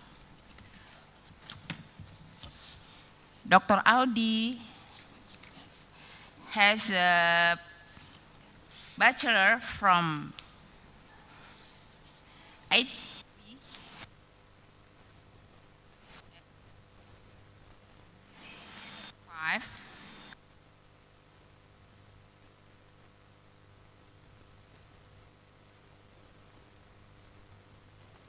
University in 2007.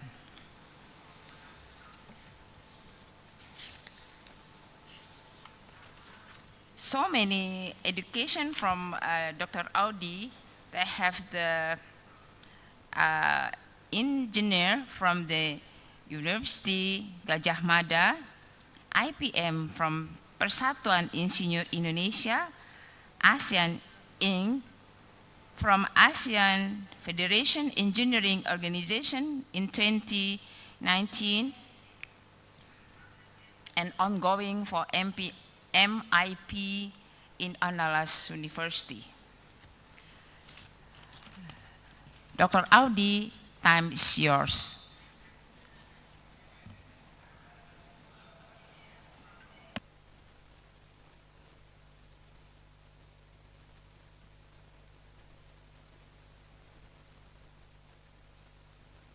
West Sumatra Government Province. Today, first of all, I would like to say thank you for inviting us on presentation on international conference on contemporary science and clinical pharmacy at Andalas University. Today, I would like to talk about the halal tourism in West Sumatra. the opportunity of integrative halal and healthy products to support halal tourism. As we know, West Sumatra, consisting 97.7% of its population is Muslim. We have 19 regions and cities across West Sumatra. And then what is the importance of the halal tourism in West Sumatra? We are going to explore the role of integrative halal and healthy pharmaceuticals, cosmetic food products, and care in supporting halal tourism in West Sumatra. Halal tourism is growing industry nowadays that caters to the needs of Muslim travelers, not only in a Muslim country, but also in other countries such as China, Japan, Korea. They also do have halal tourism. So it involves providing travel services and products that comply with Islamic principle and values. West Sumatra is one of a region in Indonesia that we have a rich culture and history and is known for its beautiful landscapes and natural attractions. By offering integrative halal and healthy products, we can support the growth of halal tourism in West Sumatra and also provide a unique and authentic travel experience to Muslim travelers, not only in Indonesia, but also across the world. Indonesia, of course, we are the biggest Muslim population in the world, has a huge potential to position as a leader. The Muslim travel market and West Sumatra can be one as the hub. According to the world data, Muslim women friendly destination Indonesia at number 2 after Malaysia. And on, so this is a good news for Indonesia on the halal tourism sectors.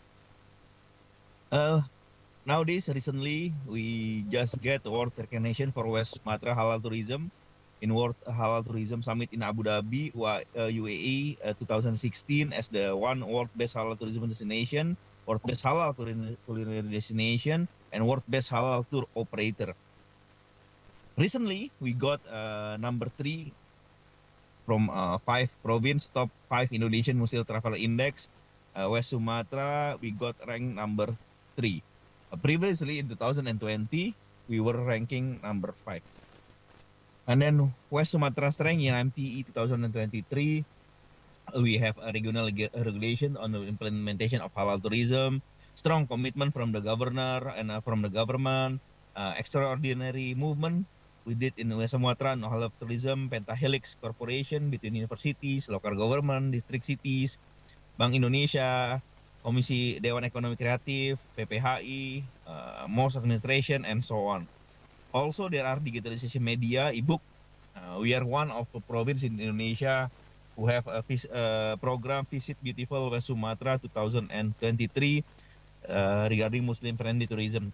And then also there are supporting the documents in the form of halal tourism roadmap of West Sumatra and sharing Muslim-friendly tourism events by provincial government and district city government as the part of Visit Beautiful West Sumatra 2023.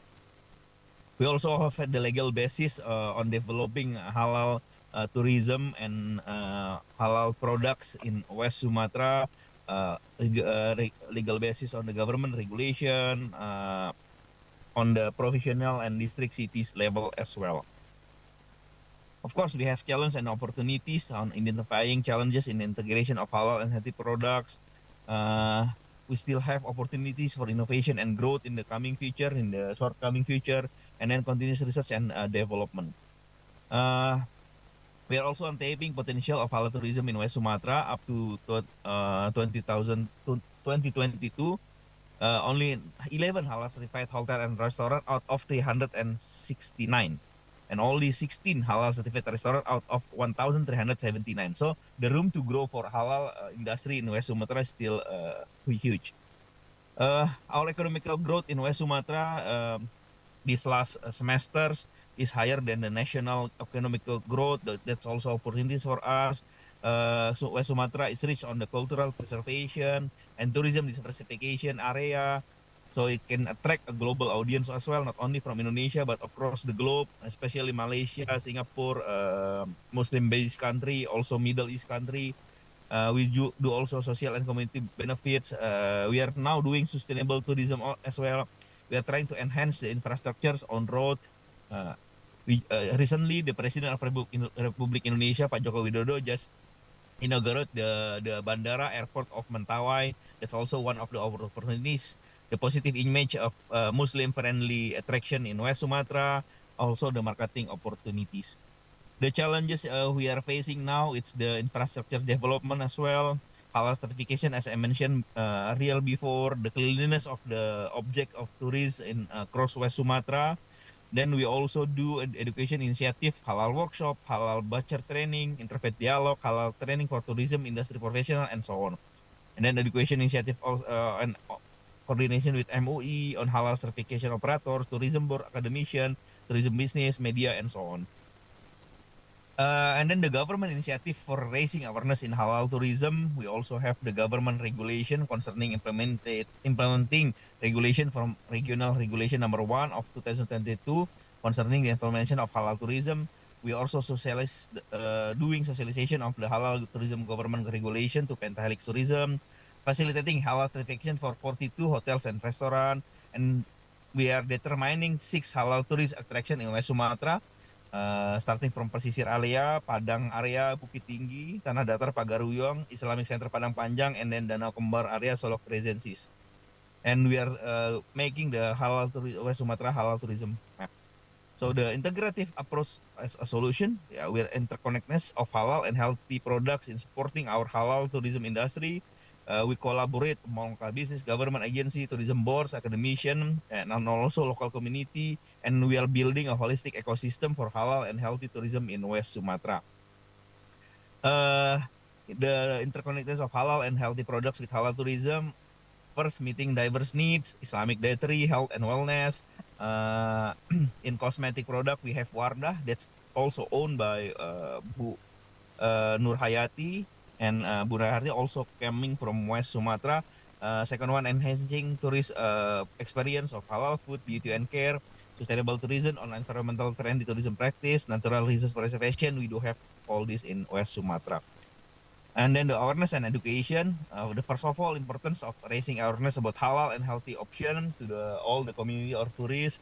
Educational initiative for tourists and stakeholders. Role of social media. This is also very important digital platform in promoting halal and healthy products. So the conclusion is halal tourism in West Sumatra presents a wealth of opportunity for economic growth, cultural preservation, and sustainable development. The region is very rich cultural heritage, diverse cuisine, and commitment to provide halal and healthy products make it an attractive destination for Muslim travelers around the world, and especially from Muslim countries. However, there are also several challenges to be addressed, including the need of infrastructure development, educational initiative, and fostering international collaboration. To unlock the full potential of halal tourism West Sumatra, continue to invest in the certification of products and services, infrastructure improvement, and educational programs to raise awareness among both tourists and local business. By tackling these challenges head-on, capitalizing on the opportunities presented, West Sumatra can solidify its position as a premier halal tourism destination and reap the economic, cultural, and social benefit it's over. That's all for now. Thank you once again for inviting me on this really nice seminars. Terima kasih. Assalamualaikum warahmatullahi wabarakatuh. Waalaikumsalam warahmatullahi wabarakatuh. Thank you very much for the interesting sharing information from our Deputy Governor, West Sumatra Province, Dr. Audi Joinaldi. I tried to conclusion about the presentation is about the Indonesia Muslim Travel Index, legal basis, challenge and opportunities in halal and halal tourism in West Sumatra. Pak Audi, this is the question from Ibu Suryati. Thank you, Pak Audi, for interesting presentation. What is the West Sumatra government strategy to improve facilities in the tourist attraction? Hello?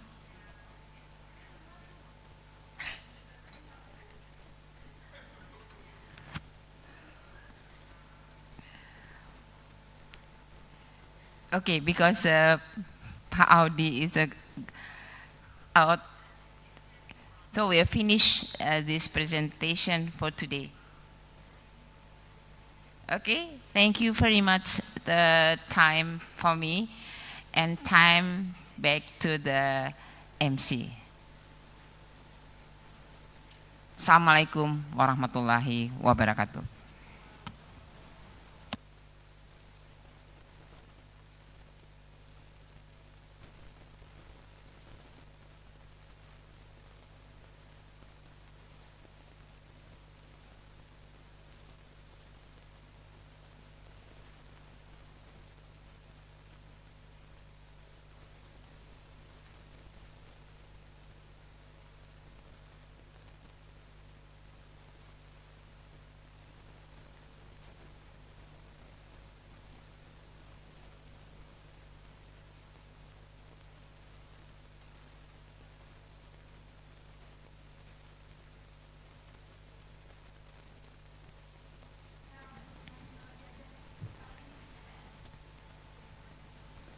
Okay, thank you, Pak Audi, for the presentation. This is some of the question to Dr. Audi.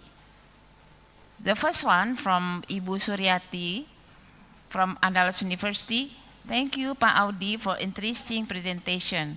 What is the West Sumatra government strategy to improve facilities in the tourist attraction? Thank you, Prof. Marlina.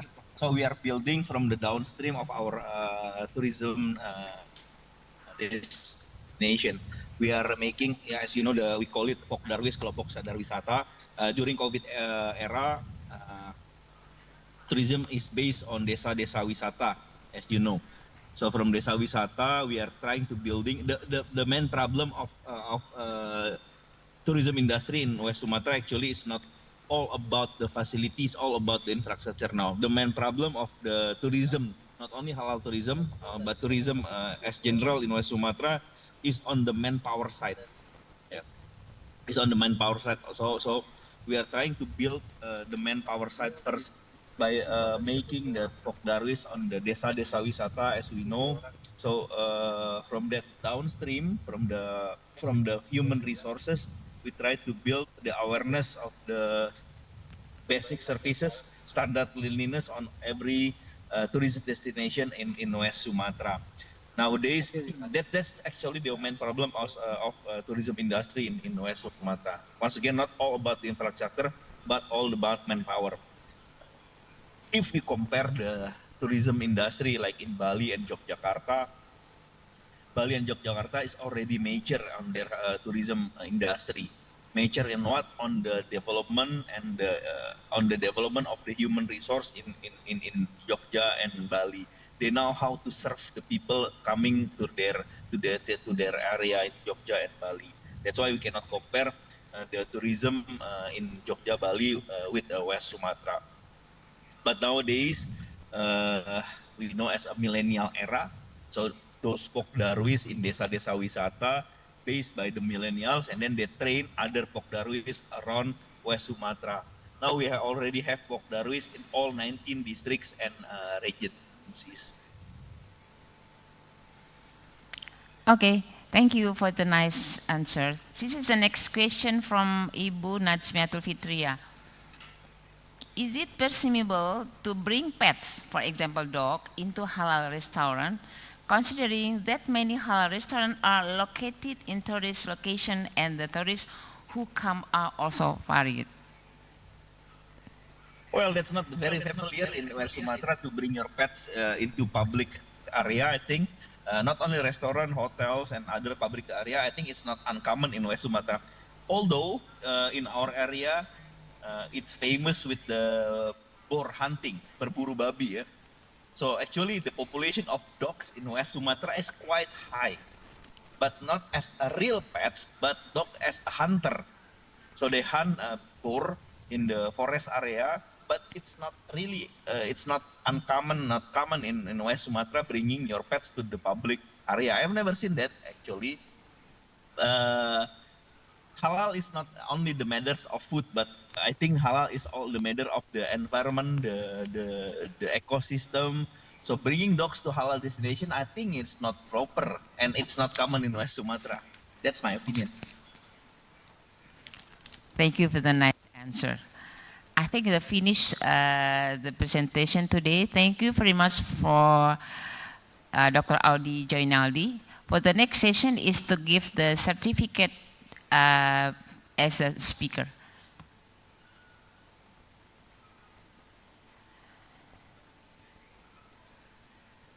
Okay, this is a certificate of appreciation for Dr.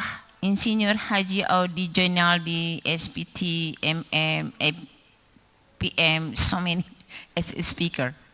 Thank you very much.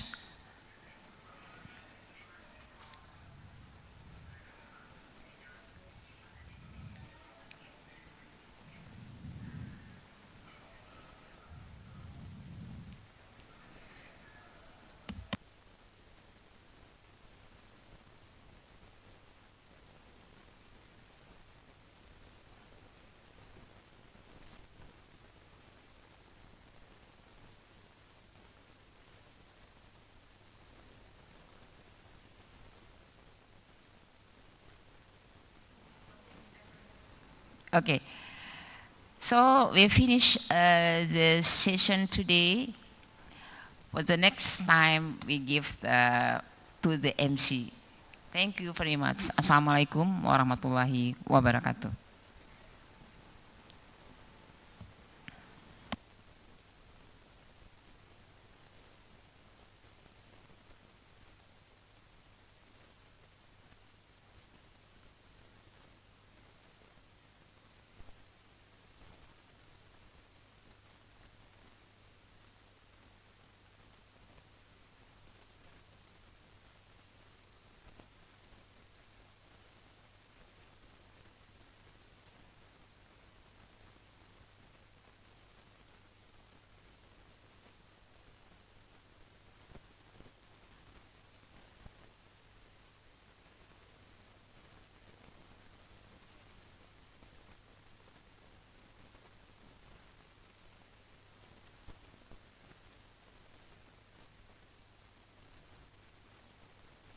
Cek, cek.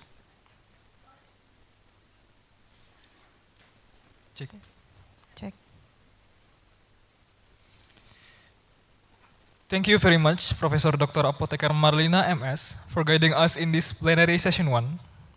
And also, we would like to thank to our amazing keynote speakers, Associate Professor Dr. Muhammad Rupaning Sulong, Associate Professor Dr. Winay Dahlan, Profesor Dr. Irwandi Jaswir MSc, and Insinyur Audi Joinaldi SPT MM IPM ASEAN Engineer. Ladies and gentlemen, as our appreciation for our moderator, we would like to invite Professor Marlina to be on the screen to receive a certificate as the moderator in this first session of plenary lecture. Here is the certificate of appreciation. And thank you, Professor Marlina. Please give your best smile because our committee IT will take a screenshot for documentations. Okay, I will count. 1, 2, 3. Thank you. Once again, thank you, Professor Marlina. Thank you.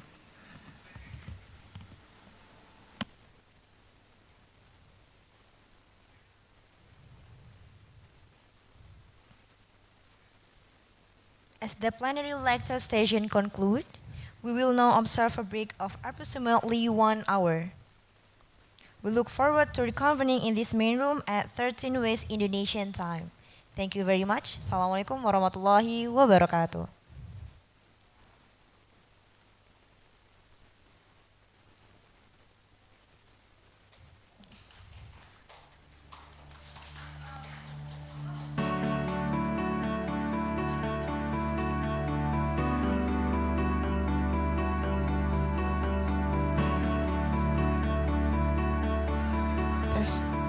As a plenary lecture session concludes, we will now observe.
Pharmacy, Universitas Andalas, is one of the best faculties out of 15 faculties at Universitas Andalas.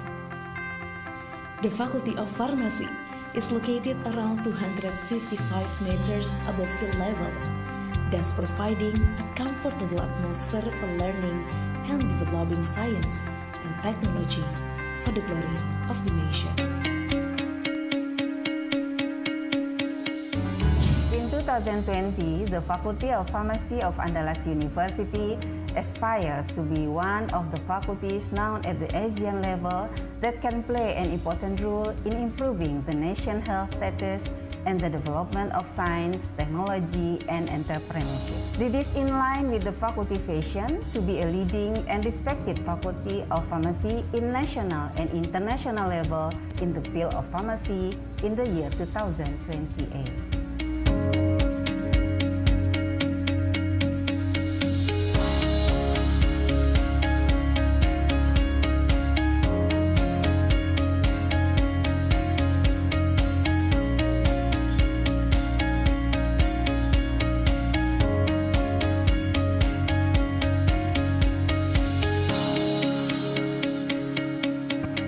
Faculty of Pharmacy was established in 2008, which is the milestone of the long history of pharmacy study program established in 1964 under Faculty Exact Science and Natural Science.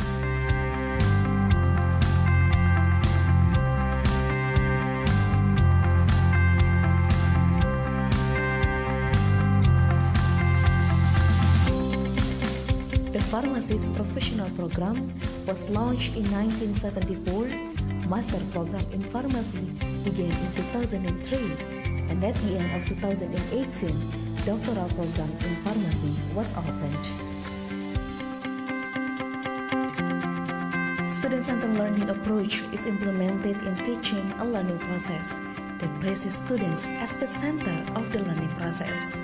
Students take responsibility and initiative to recognize learning needs supported by lecturers as learning facilitators.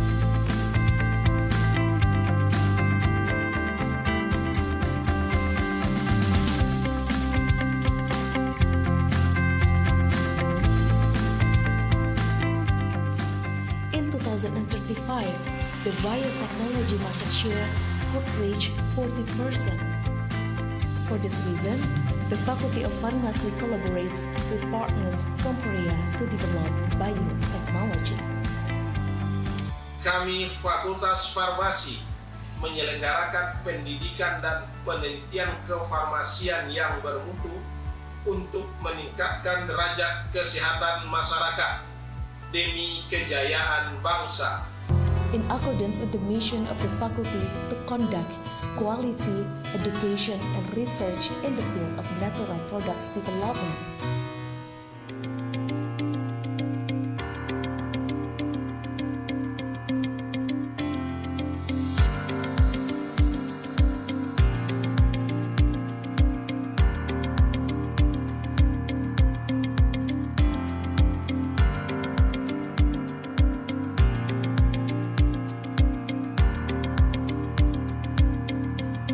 Sistem tata kelola fakultas saat ini telah disesuaikan dengan tata kelola universitas dan telah berstatus PTNBH.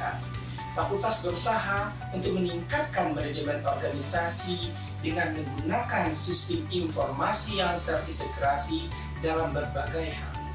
Kami yakin semua unsur akan saling bahu-membahu dalam mewujudkan iklim akademik yang kondusif.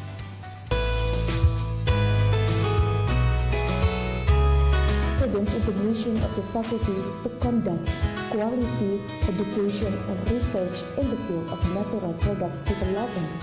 This is reflected in faculty members' publications focusing on medications development from natural products.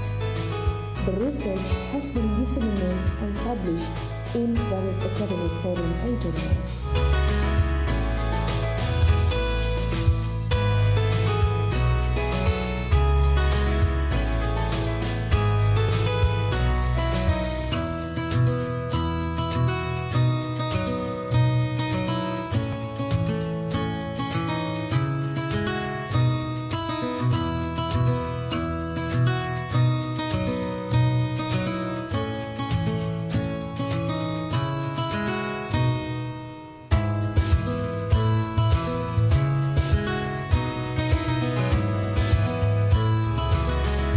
kecil, saya penasaran bagaimana obat yang dalam ukuran kecil dapat menyembuhkan penyakit seseorang.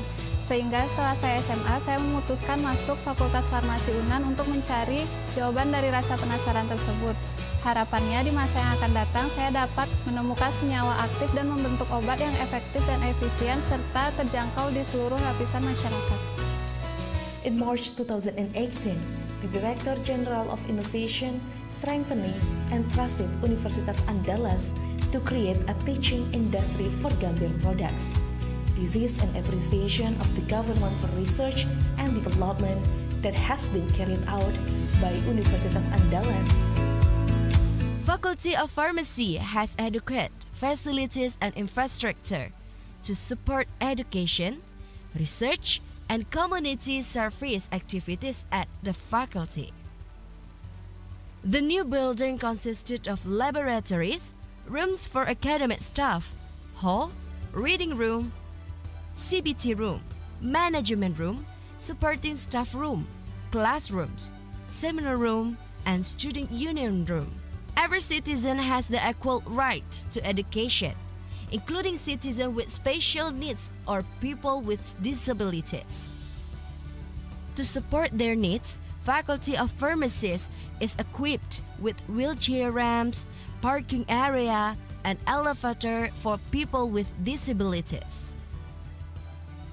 According to the Rector's circular letter concerning the control and management of COVID-19 in campus, which is referred to the Ministry of Education and Culture's circular letter, every academic staff, supporting staff, and student should implement health protocol to prevent the COVID-19 transmission by wearing masks, washing hands, and maintaining physical distance when working at campus. With the facilities and infrastructure available at our faculty, our academic staff and support staff put the best effort to deliver quality pharmacy education, research, and community service. The student will experience pharmacy education here at the Faculty of Pharmacy, Andalas University.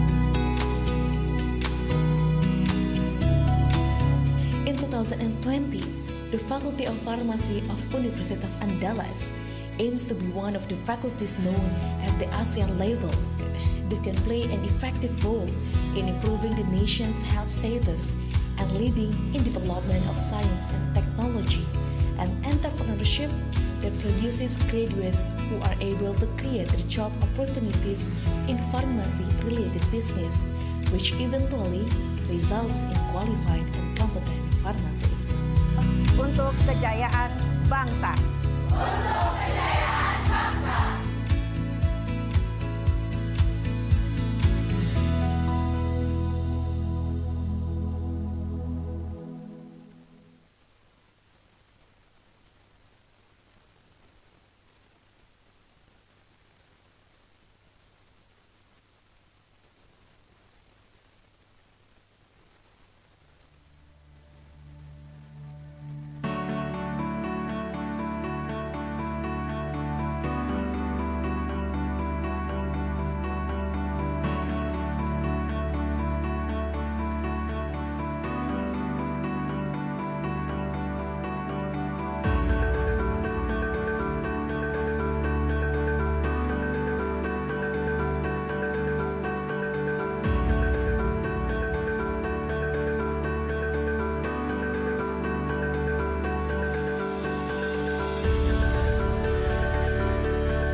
Pharmacy, Universitas Andalas, is one of the best faculties out of 15 faculties at Universitas Andalas. The Faculty of Pharmacy is located around 255 meters above sea level, thus providing a comfortable atmosphere for learning and developing science and technology for the glory of the nation.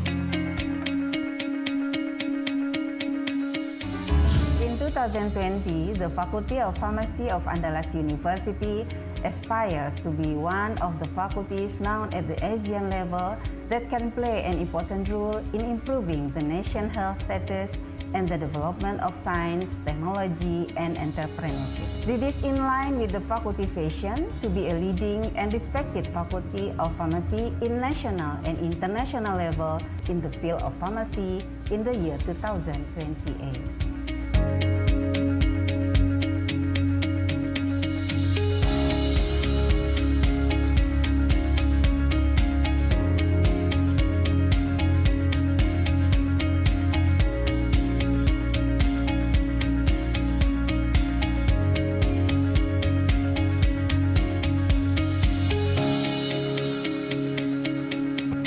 Faculty of Pharmacy was established in 2008, which is the milestone of the long history of pharmacy study program established in 1964 under Faculty Exact Science and Natural Science.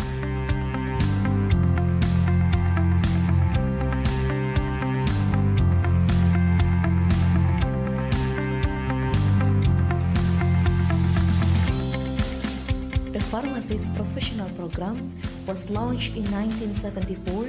Master program in pharmacy began in 2003, and at the end of 2018, doctoral program in pharmacy was opened. Student-centered learning approach is implemented in teaching a learning process that places students as the center of the learning process. Students take responsibility and initiative to recognize learning needs supported by lecturers as learning facilitators.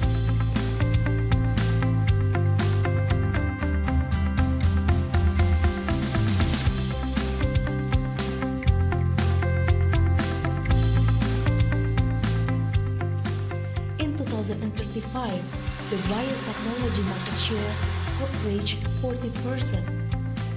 For this reason, the Faculty of Pharmacy collaborates with partners from Korea to develop biotechnology. Kami Fakultas Farmasi menyelenggarakan pendidikan dan penelitian kefarmasian yang bermutu untuk meningkatkan derajat kesehatan masyarakat demi kejayaan bangsa. In accordance with the mission of the faculty to conduct quality education and research in the field of natural products development.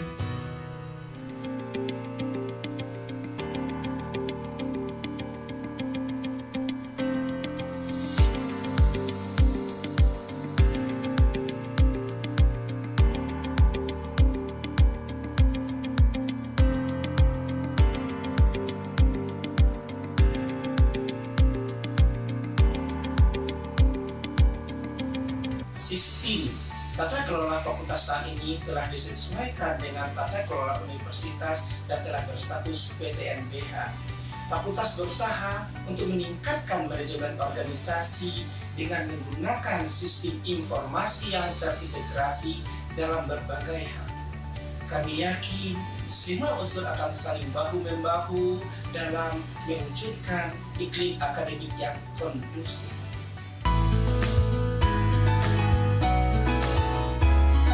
Is the mission of the faculty to conduct quality education and research in the field of natural products development. This is reflected in faculty members' publications focusing on medications development from natural products. The research has been disseminated and published in various academic forums and journals.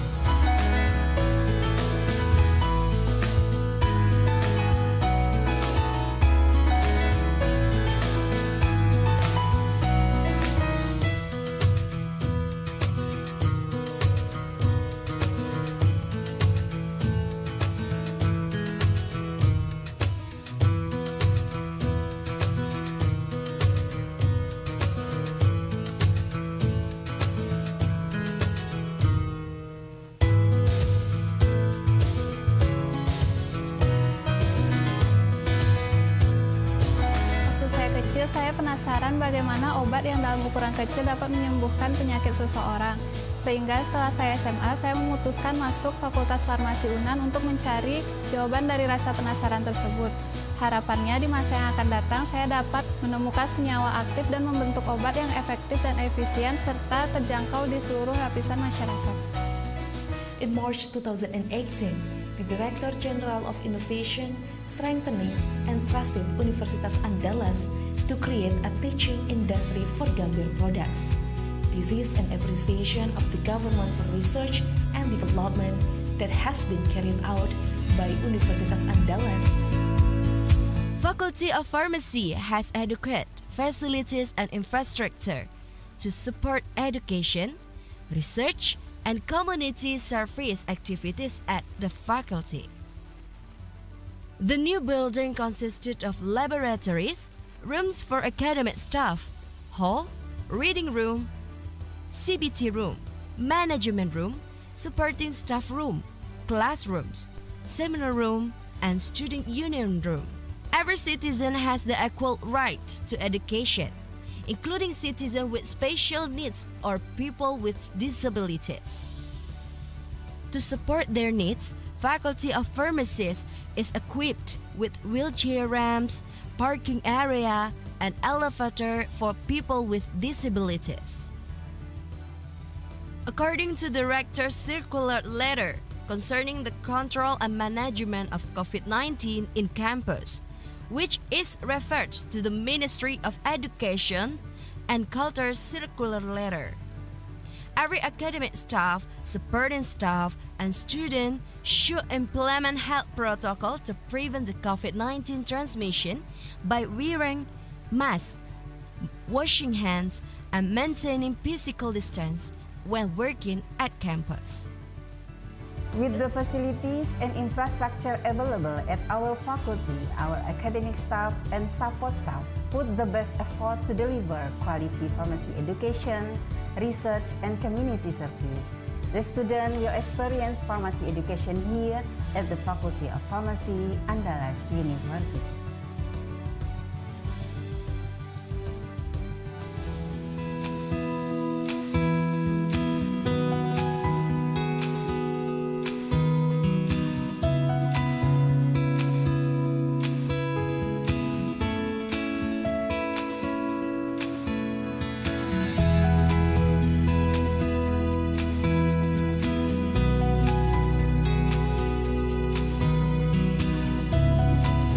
In 2020, the Faculty of Pharmacy of Universitas Andalas aims to be one of the faculties known at the ASEAN level that can play an effective role in improving the nation's health status and leading in development of science and technology and entrepreneurship that produces graduates who are able to create job opportunities in pharmacy-related business, which eventually results in qualified and competent pharmacists.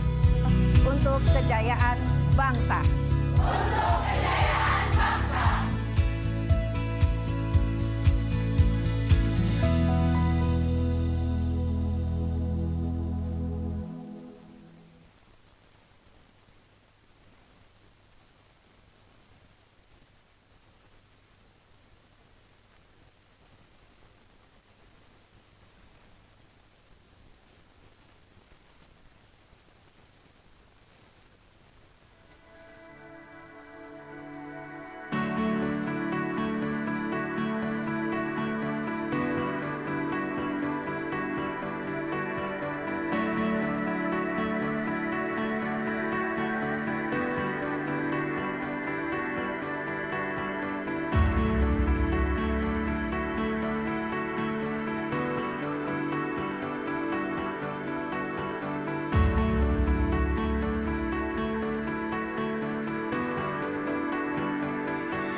Pharmacy, Universitas Andalas, is one of the best faculties out of 15 faculties at Universitas Andalas. The Faculty of Pharmacy is located around 255 meters above sea level, thus providing a comfortable atmosphere for learning and developing science and technology for the glory of the nation. In 2020, the Faculty of Pharmacy of Andalas University aspires to be one of the faculties known at the Asian level that can play an important role in improving the nation's health status and the development of science, technology, and entrepreneurship. This is in line with the faculty vision to be a leading and respected faculty of pharmacy in national and international level in the field of pharmacy in the year 2028.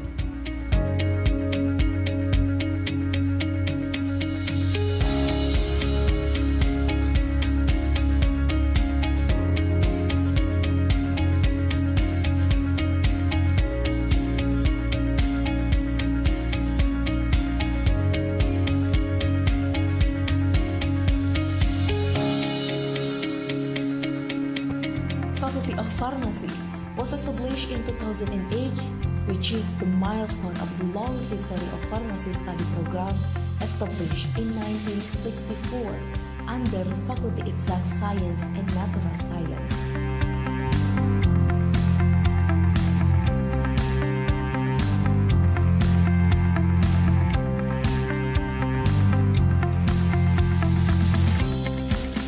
The pharmacist professional program was launched in 1974. Master program in pharmacy began in 2003, and at the end of 2018, doctoral program in pharmacy was opened. Student-centered learning approach is implemented in teaching a learning process that places students as the center of the learning process.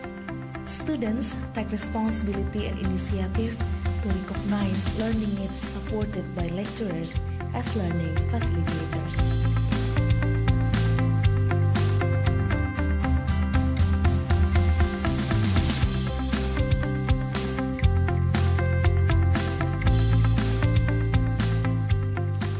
In 2035, the biotechnology market share could reach 40%.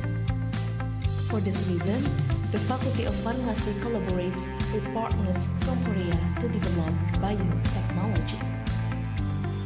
Kami Fakultas Farmasi menyelenggarakan pendidikan dan penelitian kefarmasian yang bermutu untuk meningkatkan derajat kesehatan masyarakat demi kejayaan bangsa. In accordance with the mission of the faculty to conduct quality education and research in the field of natural products development.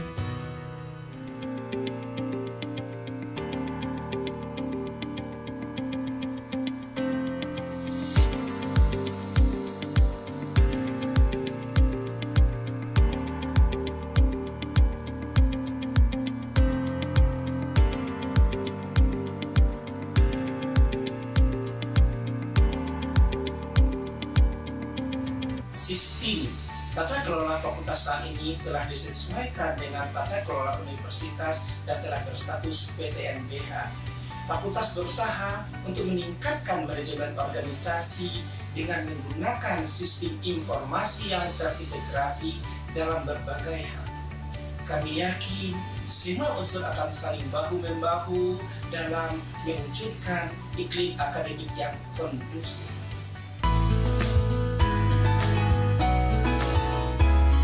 Students in the mission of the faculty to conduct quality education and research in the field of natural products development. This is reflected in faculty members' publications focusing on medications development from natural products. The research has been disseminated and published in various academic forums and journals.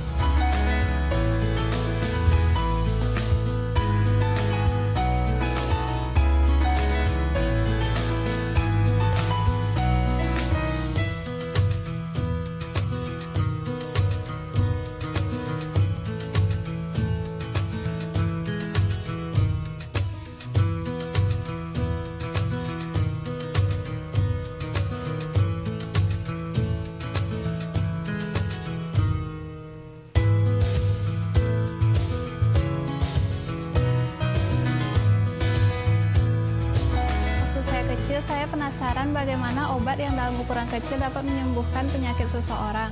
Sehingga setelah saya SMA, saya memutuskan masuk Fakultas Farmasi UNAN untuk mencari jawaban dari rasa penasaran tersebut. Harapannya di masa yang akan datang saya dapat menemukan senyawa aktif dan membentuk obat yang efektif dan efisien serta terjangkau di seluruh lapisan masyarakat. In March 2018, the Director General of Innovation, Strengthening and Trusted Universitas Andalas to create a teaching industry for Gambir products. This is an appreciation of the government for research and development that has been carried out by Universitas Andalas. Faculty of Pharmacy has adequate facilities and infrastructure to support education, research, and community service activities at the faculty. The new building consisted of laboratories, rooms for academic staff, hall, reading room, CBT room, management room, supporting staff room, classrooms, seminar room, and student union room. Every citizen has the equal right to education, including citizens with special needs or people with disabilities. To support their needs, Faculty of Pharmacies is equipped with wheelchair ramps, parking area, and elevator for people with disabilities.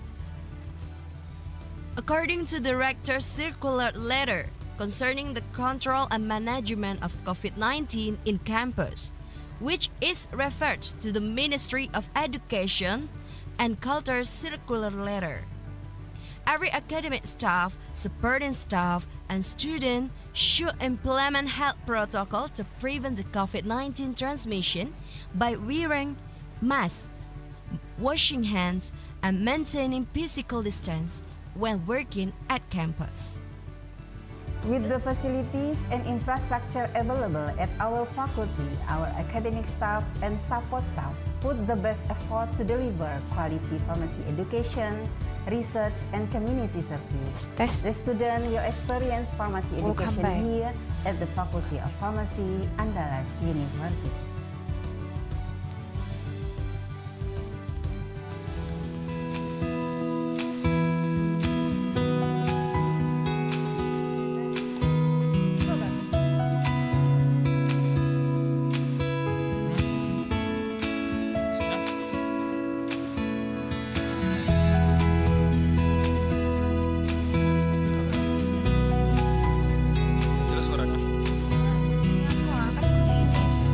In 2020, the Faculty of Pharmacy of Universitas Andalas aims to be one of the faculties known at the ASEAN level that can play an effective role in improving the nation's health status and leading the development of science and technology and entrepreneurship that produces graduates who are able to create job opportunities in pharmacy-related business, which eventually results in qualified and competent pharmacists.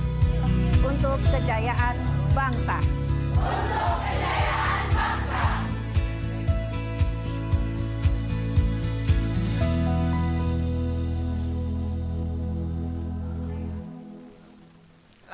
Delapan menit lagi, Pak.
We'll come back. Assalamualaikum. Aduh, betul-betul.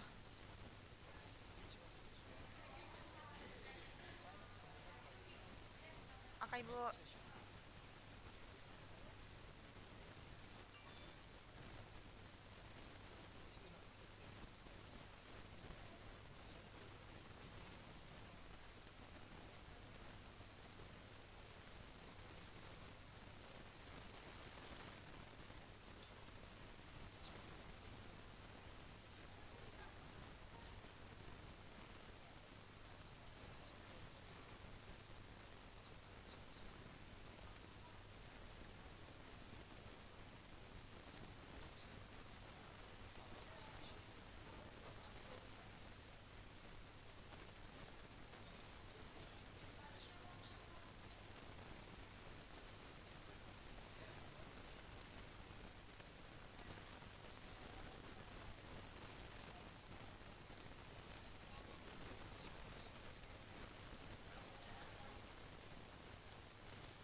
Assalamualaikum warahmatullahi wabarakatuh.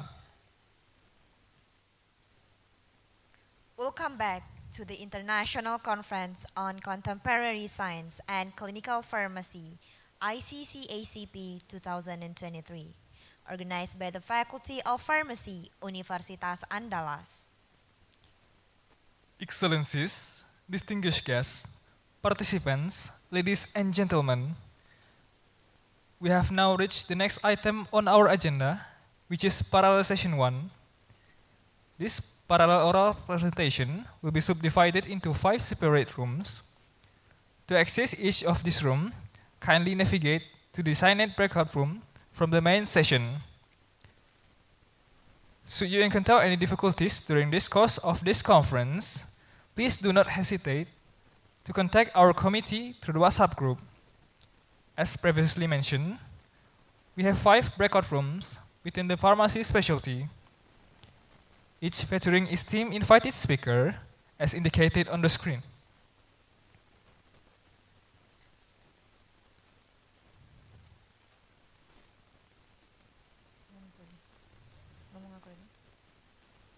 Once again, to join any of this room, please access the respective breakout room for the main session.